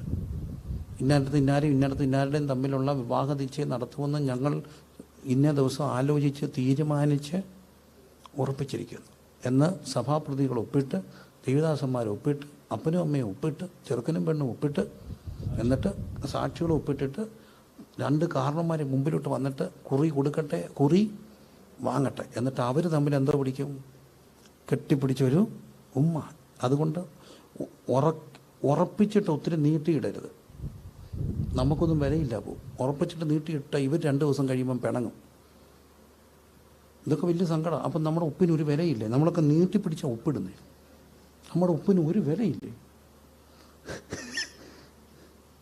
ഞങ്ങളെ കൊണ്ട് ഒപ്പിടിച്ചാൽ അതിനൊരു വിലയുള്ള ഉപ്പ. ചുമ്മാ ഒപ്പിടുവാന്നോ? ഏറ്റവും കൂടുതൽ ഉപദേശം ഒപ്പിടുന്നേ. ചെറുക്കനും പെണ്ണും സാക്ഷി എല്ലാം ഒപ്പിട്ടിട്ടാണ് നമ്മൾ ഒപ്പിടത്തുള്ളൂ. നമ്മുടെ ഒപ്പിനൊരു വിലയില്ലേ? എന്താ അർത്ഥം? ഉവ്വെന്നും ഇല്ല എന്നും വളരെ ചിന്തിച്ച് കാണാൻ ചെയ്യണം. പക്ഷെ എന്താണെന്നറിയാമോ? 3-4 കോടാ. 3 പിണയാ. ഭാര്യ, ഭർത്താവ്, ദൈവം. ഹല്ലേലൂയ. ഇതെന്നെ മനസ്സിലാക്കി തന്നൊരു കാര്യമുണ്ട്. എൻ്റെ സാക്ഷ്യങ്ങൾ പലരും കേട്ട് കാണും, ഓൺലൈനിലൊക്കെ ഉള്ളതുകൊണ്ട്. പെങ്ങൾ മരിച്ചുപോയി. പെങ്ങൾ ഒരു 18 കഴിഞ്ഞ് 19ാമത്തെ വയസ്സിൽ 18 കഴിഞ്ഞിട്ട് 19 ആകുന്നതിന് മുമ്പ് കല്യാണം നടന്നു. കല്യാണം കഴിച്ച് കഴിഞ്ഞ് 2 കുഞ്ഞുങ്ങളുണ്ടായി. ആദ്യം ഒരു മോള്, രണ്ടാമതൊരു മോള്. അപ്പോൾ ഒരു 22-21 വയസ്സായപ്പോഴത്തേന് 2 പിള്ളേരായി. മൂത്ത മോൾക്കൊരു 3-4 വയസ്സ്, ഇളയ മോൾക്ക് 3 മാസം. ആ സമയത്താണ് ഇവിടെ BP കുറയാതെ ഞാനും അവളും കൂടെ പോകുന്നേ. ഒടുവിലെ ഡോക്ടറെ കണ്ടപ്പം, നെഫ്രോളജിയെ കണ്ടപ്പോൾ എല്ലാം നോക്കിയിട്ട് പറഞ്ഞു അവിടെ കിഡ്നി ഫെയിലായി. അപ്പോൾ തന്നെ ഒരു 40% ഉള്ളൂ. ട്രിപ്പ് ചെയ്യാൻ തുടങ്ങി. ആൽബുമിൻ കൂടി നിൽക്കുന്നു. അപ്പോൾ ഡോക്ടർ പറഞ്ഞു മാക്സിമം ഒരു 6 വർഷത്തേക്ക് വരെ ഓടാം. ഇതിനിടയ്ക്ക് ഷുഗറും പ്രഷറും കണ്ടുകൊണ്ടാണെങ്കിൽ that will move bit forward. പക്ഷേ അല്ലെങ്കിൽ നിങ്ങൾ ഒന്നിൽ ഡയാലിസിസ് അല്ലെങ്കിൽ ട്രാൻസ്പ്ലാന്റ് ഒക്കെ റെഡിയാക്കണം. അപ്പം ഇവിടെ പെട്ടെന്ന് ക്ഷീണിച്ചു. കുഞ്ഞുങ്ങളല്ലേ, പെൺകുഞ്ഞുങ്ങളാണ്. അപ്പം പെൺകുഞ്ഞുങ്ങൾക്കാണ് അമ്മയെ വേണ്ടത് അല്ലേ, ആൺകുഞ്ഞുങ്ങളെക്കാട്ടിലും കൂടുതൽ. ഞങ്ങൾ പ്രാർത്ഥിച്ച് ഈ കുഞ്ഞുങ്ങളൊന്നും കുളിക്കണം, തന്നെ ഡ്രസ്സ് മാറണം, അതുവരെ ഇവർക്ക് ആയുസ് കൊടുക്കണം. അതിനൊക്കെയുള്ള ധൈര്യം ഉണ്ടായുള്ളൂ. ഒരു ദിവസം കൊച്ചു കുഞ്ഞായിരിക്കുമ്പോൾ, അവൾ 5-ലോ 6-ലോ, ഇവർക്ക് BP കൂടി. ഇവളെയും കൊണ്ട് ഞാൻ അമൃതയിൽ കൊണ്ടുപോവുക. അമൃതയിൽ കൊണ്ടുപോകാൻ വേണ്ടി വെളുപ്പിനെ പോകണം. വെളുപ്പിന് എഴുന്നേറ്റ് വാഷ്റൂമിൽ പോയാൽ എൻ്റെ പെങ്ങൾ അവിടെ വെച്ച് ആ റെസ്റ്റ് റൂമിൽ വെച്ച് മയങ്ങിപ്പോയി. അവൾ ആ ക്ലോസറ്റേ ഇരുന്ന് മയങ്ങിപ്പോയി. അവൾക്ക് എഴുന്നേക്കാൻ വയ്യ, വിളിക്കാൻ വയ്യ. അവിടെ ദൃഷ്ടി മറഞ്ഞു. അവൾക്ക് മനസ്സിലായി അവൾ മരിച്ചു. അവിടെ ഓർമ്മ പോയി, പ്രജ്ഞയറ്റു. പക്ഷേ ഒരു അത്ഭുതം ഉണ്ടായി. ആ ഇടുങ്ങിയ റെസ്റ്റ് റൂമിനകത്ത്, ടോയ്ലറ്റിനകത്ത് ആരോ വന്നിട്ട് ഇവിടെ ഇങ്ങനെ തട്ടി ഉണർത്തി. അവൾ നോക്കുമ്പോൾ കണ്ണു തുറന്ന്, വെളിപ്പാടല്ല, ലിറ്ററലി കാണുക, കണ്ണു തുറന്നിരുന്ന് കാണുക. ആ കൈവിരൽ ആ ഇടുങ്ങിയ ബാത്റൂമിൽ വെള്ളി അക്ഷരങ്ങൾ ഇങ്ങനെ എഴുതിയിടുന്നു, മുപ്പിരിച്ചരുടെ വേഗത്തിൽ അറ്റുപോകത്തില്ല. പിന്നെ വർഷങ്ങൾ ജീവിച്ചിരുന്നു. മരിച്ചു. പക്ഷെ മൂത്ത മോള് 10ാം ക്ലാസ് കഴിഞ്ഞപ്പോൾ ഭയങ്കര ക്ഷീണം. അപ്പം ഞങ്ങളോട് കത്താവേ 10ൻ്റെ റിസൾട്ട് ഒന്ന് കണ്ടിട്ട് എടുക്കാവേ. അവൾ 10 പാസ്സായി, +2 പാസ്സായി, ഡിഗ്രി പാസ്സായി, PG പാസ്സായി, MBA എടുത്തു. ദൈവമേ, കല്യാണം ഞാൻ റാന്നി വെച്ച് കല്യാണം നടത്തി. അതിന് കാരണമുണ്ട്. എല്ലാവരെയും വിളിക്കട്ടെ, എല്ലാവരും കാണട്ടെ. ഇവൾ മരിക്കാറായിരിക്കുക ആയതുകൊണ്ട് എല്ലാവരും വന്നപ്പോൾ 1-2 പേരൊന്നുമല്ല, 3500 പേര് വന്നു. എനിക്കും പ്രതീക്ഷയില്ല, സ്നേഹം കൊണ്ട് വന്ന. പക്ഷെ എല്ലാവർക്കും ഫുഡൊക്കെ തികഞ്ഞ്, അത് വേറെ കാര്യം. അപ്പം ഞങ്ങളോർത്ത് ഇനി അങ്ങ് ചത്തുപോകല്ലേ. പക്ഷെ അവൾ ചത്തില്ല. അവൾ ചത്തില്ല. അവിടെ കൊച്ചിനെ കണ്ടു. ഇളയ കുഞ്ഞിൻ്റെ കല്യാണം ഉറച്ചിട്ട് അവൾ മരിക്കുന്നേ. ദീർഘവർഷങ്ങൾ പിടിച്ചു നിർത്തിയ ഒറ്റ വാക്യ, മുപ്പിരിച്ചരുടെ വേഗത്തിൽ അറ്റുപോകത്തില്ല. മറക്കരുത്, കുടുംബങ്ങളെല്ലാം എന്തായിരിക്കണം? മുപ്പിരിച്ചരുടെ. നമ്മുടെ ശക്തിയാണെ പൊട്ടിപ്പോവും, നമ്മുടെ പണത്തിൻ്റെ കൊഴുപ്പ് കൊണ്ടാണ് പൊട്ടിപ്പോവും.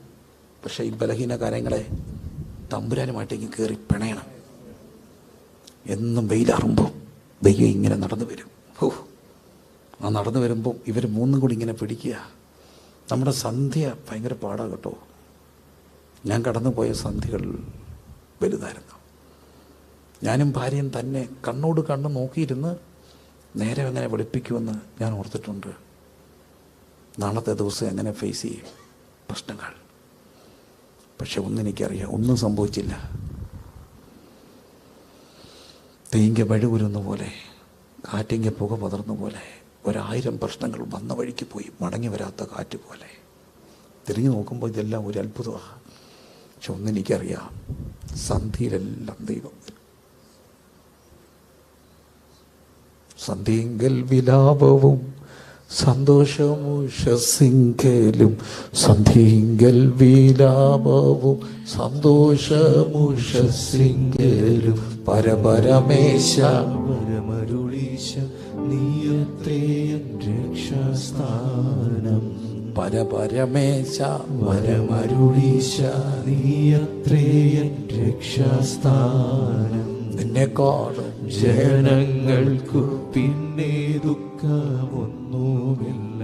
നിന്നെ കാണും ജനങ്ങൾക്കു പിന്നെ ദുഃഖമൊന്നുമില്ല. പരപരമേശ പരമരുളീശ നീയത്രേ എൻ രക്ഷാസ്ഥാനം. ആമേൻ. പരപരമേശ പരമരുളീശ നീയത്രേ എൻ രക്ഷാസ്ഥാനം. കര ഉയർത്തി പാടിക്കേ. സന്ധ്യയിങ്കൽ വിലാപവും സന്തോഷമുഷസിങ്കലും. സന്ധ്യയിങ്കൽ വിലാപവും സന്തോഷമുഷസിങ്കലും. പരപരമേശ പരമരുളീശ നീയത്രേ എൻ രക്ഷാസ്ഥാനം. സന്ധ്യയിങ്കൽ വിലാപവും സന്തോഷമുഷസിങ്കലും.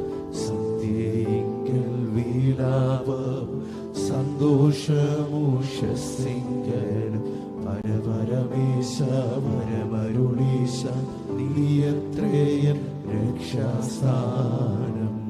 നോക്കിയേ, സന്ധ്യ പല ജീവിതത്തിലും വരാം. ഞാൻ കഴിഞ്ഞ ദിവസം വലിയൊരു a man of faith, a man of holiness, അങ്ങനെ വലിയൊരു ദേവദാസൻ്റെ അടക്കത്തിൽ പങ്കുചേർന്നു. അദ്ദേഹം ഏജ്ഡാണ്. ആ അടക്കത്തിൽ പങ്കുചേർന്നപ്പോൾ ഏറ്റവും ഒടുവിൽ തൻ്റെ മകനാണ് സന്ദേശം കൊടുത്തത്. ആ മകൻ പ്രസംഗിച്ചപ്പോൾ ഹിന്ദിയിലാണ് പ്രസംഗിക്കുക. ട്രാൻസ്ലേറ്റ് ചെയ്തവർ അത് വിഴുങ്ങി. അദ്ദേഹം പറഞ്ഞു 12ാമത്തെ വയസ്സിൽ രക്ഷിക്കപ്പെട്ടു. അപ്പം ഭയങ്കര ഭക്തനാണ്. 12ാമത്തെ വയസ്സിൽ രക്ഷിക്കപ്പെട്ടു, പിന്നെ സ്നാനപ്പെട്ടു, അഭിഷേകം പ്രാപിച്ചു. പക്ഷെ കോളേജിൽ പോയിട്ട് അദ്ദേഹം സാക്ഷ്യം പറയുന്നു, ഞാൻ കഞ്ചാവിനടിമയായി, ഞാൻ മദ്യത്തിനടിമയായി. ട്രാൻസ്ലേറ്റ് ചെയ്ത ആൾ പല തെറ്റായ വഴികളിലൂടെയും ഞാൻ പോയെന്ന് പറഞ്ഞപ്പോൾ അദ്ദേഹം പറഞ്ഞു, അങ്ങനെ പറയരുത്, ഞാൻ പറഞ്ഞ പോലെ അങ്ങ് പറഞ്ഞാൽ മതി, എനിക്ക് നാണക്കേടില്ലേ ഭാഷക്ക് എന്താ പ്രശ്നം. എൻ്റെ സാക്ഷിയാണ് ഞാൻ പറഞ്ഞത്, എനിക്ക് പ്രശ്നമില്ല. പിന്നെ ഭാഷ ഫുൾ അനിയനും പറഞ്ഞു, അച്ചാച്ചൻ പറയുന്ന പോലെ അങ്ങ് പറ ഭാഷ. അതാ എൻ്റെ സത്യം. ഞങ്ങളുടെ അച്ഛൻ മരിച്ചു കിടക്കുകയല്ലേ, കുടിച്ചിട്ട് രാത്രി വീട്ടിൽ വരും. ഈ മനുഷ്യനെ പോലെ ഭക്തനില്ല. പക്ഷേ ആ മോൻ സാക്ഷ്യം പറയാ, കഥ ഇങ്ങനെ തുടങ്ങുമ്പോൾ മോൻ കുടിച്ചതാ. നീ കഴിച്ചോ മോനെ? ചുട നേരത്തെ വരത്തില്ലായിരുന്നു, പോയി കഴിച്ചിട്ട് കിടന്നുറങ്ങുക. രാവിലെ എഴുന്നിട്ട് എനിക്ക് ബീഡി വലിക്കാൻ കാശ്. ഉപദേശിയായ അച്ഛൻ കാശ് കൊടുത്തു. എന്നിട്ട് പറഞ്ഞു, ഞാൻ തന്നില്ലേ നീ മോഷ്ടിക്കും, എനിക്കറിയാം, അല്ല വേറൊരാളത്ത് മോഷ്ടിക്കും, പക്ഷേ ഇത് സ്തോത്ര കാഴ്ച പൈസയാണ്, കൊണ്ടുവെക്കും. അപ്പൻ അവിടെ നിന്ന് തന്നെ വലിക്കും. ഈ വലിയ മനുഷ്യൻ ആ സമയത്ത് മാറി നടക്കും. പക്ഷെ ആ മോൻ പറയുന്നു, ഒരു വർഷത്തിൽ എത്ര 40 ഇരുന്ന് എനിക്കറിയത്തില്ല, അപ്പൻ എന്നും 40 ഉപവാസം. ഇന്ന് ആ മോൻ ശക്തനായി സുവിശേഷകനാ. ഒറ്റവട്ടം വഴക്ക് പറഞ്ഞില്ല, ദേഷ്യപ്പെട്ടില്ല, കഥ പറഞ്ഞിട്ട് തൊഴിച്ചില്ല. അപ്പോൾ എനിക്ക് തോന്നി, എന്തുകൊണ്ടായിരിക്കും മനുഷ്യൻ തൊഴിക്കാൻ? അദ്ദേഹത്തിൻ്റെ ക്ഷമയായിട്ടാണ് എല്ലാവരും പറഞ്ഞത്. പക്ഷെ പെട്ടെന്ന് എന്നോട് ദൈവാത്മാ പറഞ്ഞു, അത് ക്ഷമയല്ല, മാനുഷികമായ ക്ഷമയല്ലത്. ആ മനുഷ്യന് ദൈവത്തോടൊരു ബോധ്യ, ആ മനുഷ്യന് ദൈവത്തോടൊരു ബോധ്യ, ഇതെൻ്റെ സന്ധ്യ. പക്ഷെ ഇത് മാറും, ഇവൻ മാറും. തീപ്പൊരി പോലെ നിന്ന് ആ മകൻ നിത്യതയെക്കുറിച്ച് പ്രസംഗിക്കുമ്പോൾ അപ്പനിങ്ങനെ കിടക്കല്ലേ. ആ സന്ധ്യ കടന്ന് എങ്ങനെയാ? ദൈവാശ്രയം കൊണ്ട് ഈ സന്ധ്യ മാറും. അന്ന് ആ മനുഷ്യൻ പറയുന്നത്, എൻ്റെ അപ്പൻ എത്ര 40 ഇരുന്നു എനിക്കറിയത്തില്ല, പക്ഷെ ഒന്നറിയായിരുന്നു, എന്നും അപ്പൻ എന്തായിരുന്നു? ഉപവാസമായിരുന്നു. വാക്കിനപ്പുറം ഈ സന്ധ്യകളിൽ ദൈവമായിട്ടൊരു ബന്ധമുണ്ടെങ്കിൽ എല്ലാ സന്ധ്യകളെയും പ്രകാശിപ്പിക്കുന്ന ദൈവം വരും. വെയിലാറുമ്പം ദൈവം വരും. 3-fold cord cannot broken easily. 3-fold cord cannot broken easily. വെയിലറിയപ്പം ദൈവം തോട്ടം നടക്കുന്ന ഒച്ച കേട്ടു. കണ്ണടച്ച് എല്ലാവരും പ്രാർത്ഥിച്ച്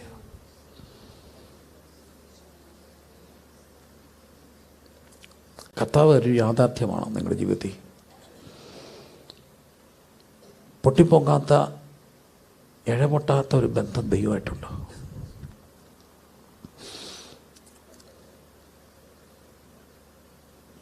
ഏതോ സന്ധിയിൽ കൂടെ കടന്നു പോകുന്നുണ്ടോ?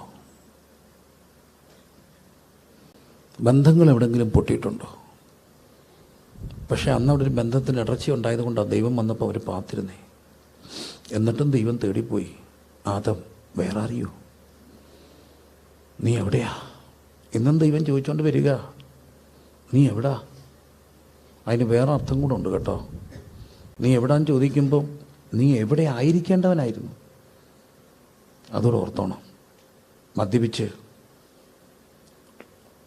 ആടി ബാറിൽ നിന്ന് കഥ കടയ്ക്കാൻ നേരത്ത് ആ മനുഷ്യനെ അവർ പിടിച്ച് തള്ളി പുറത്തിറക്കി വിട്ടു. ഗേറ്റിൻ്റെ പുറത്ത് അവർ വിട്ടിട്ട് ആ വാതിൽക്ക കിടക്കുക.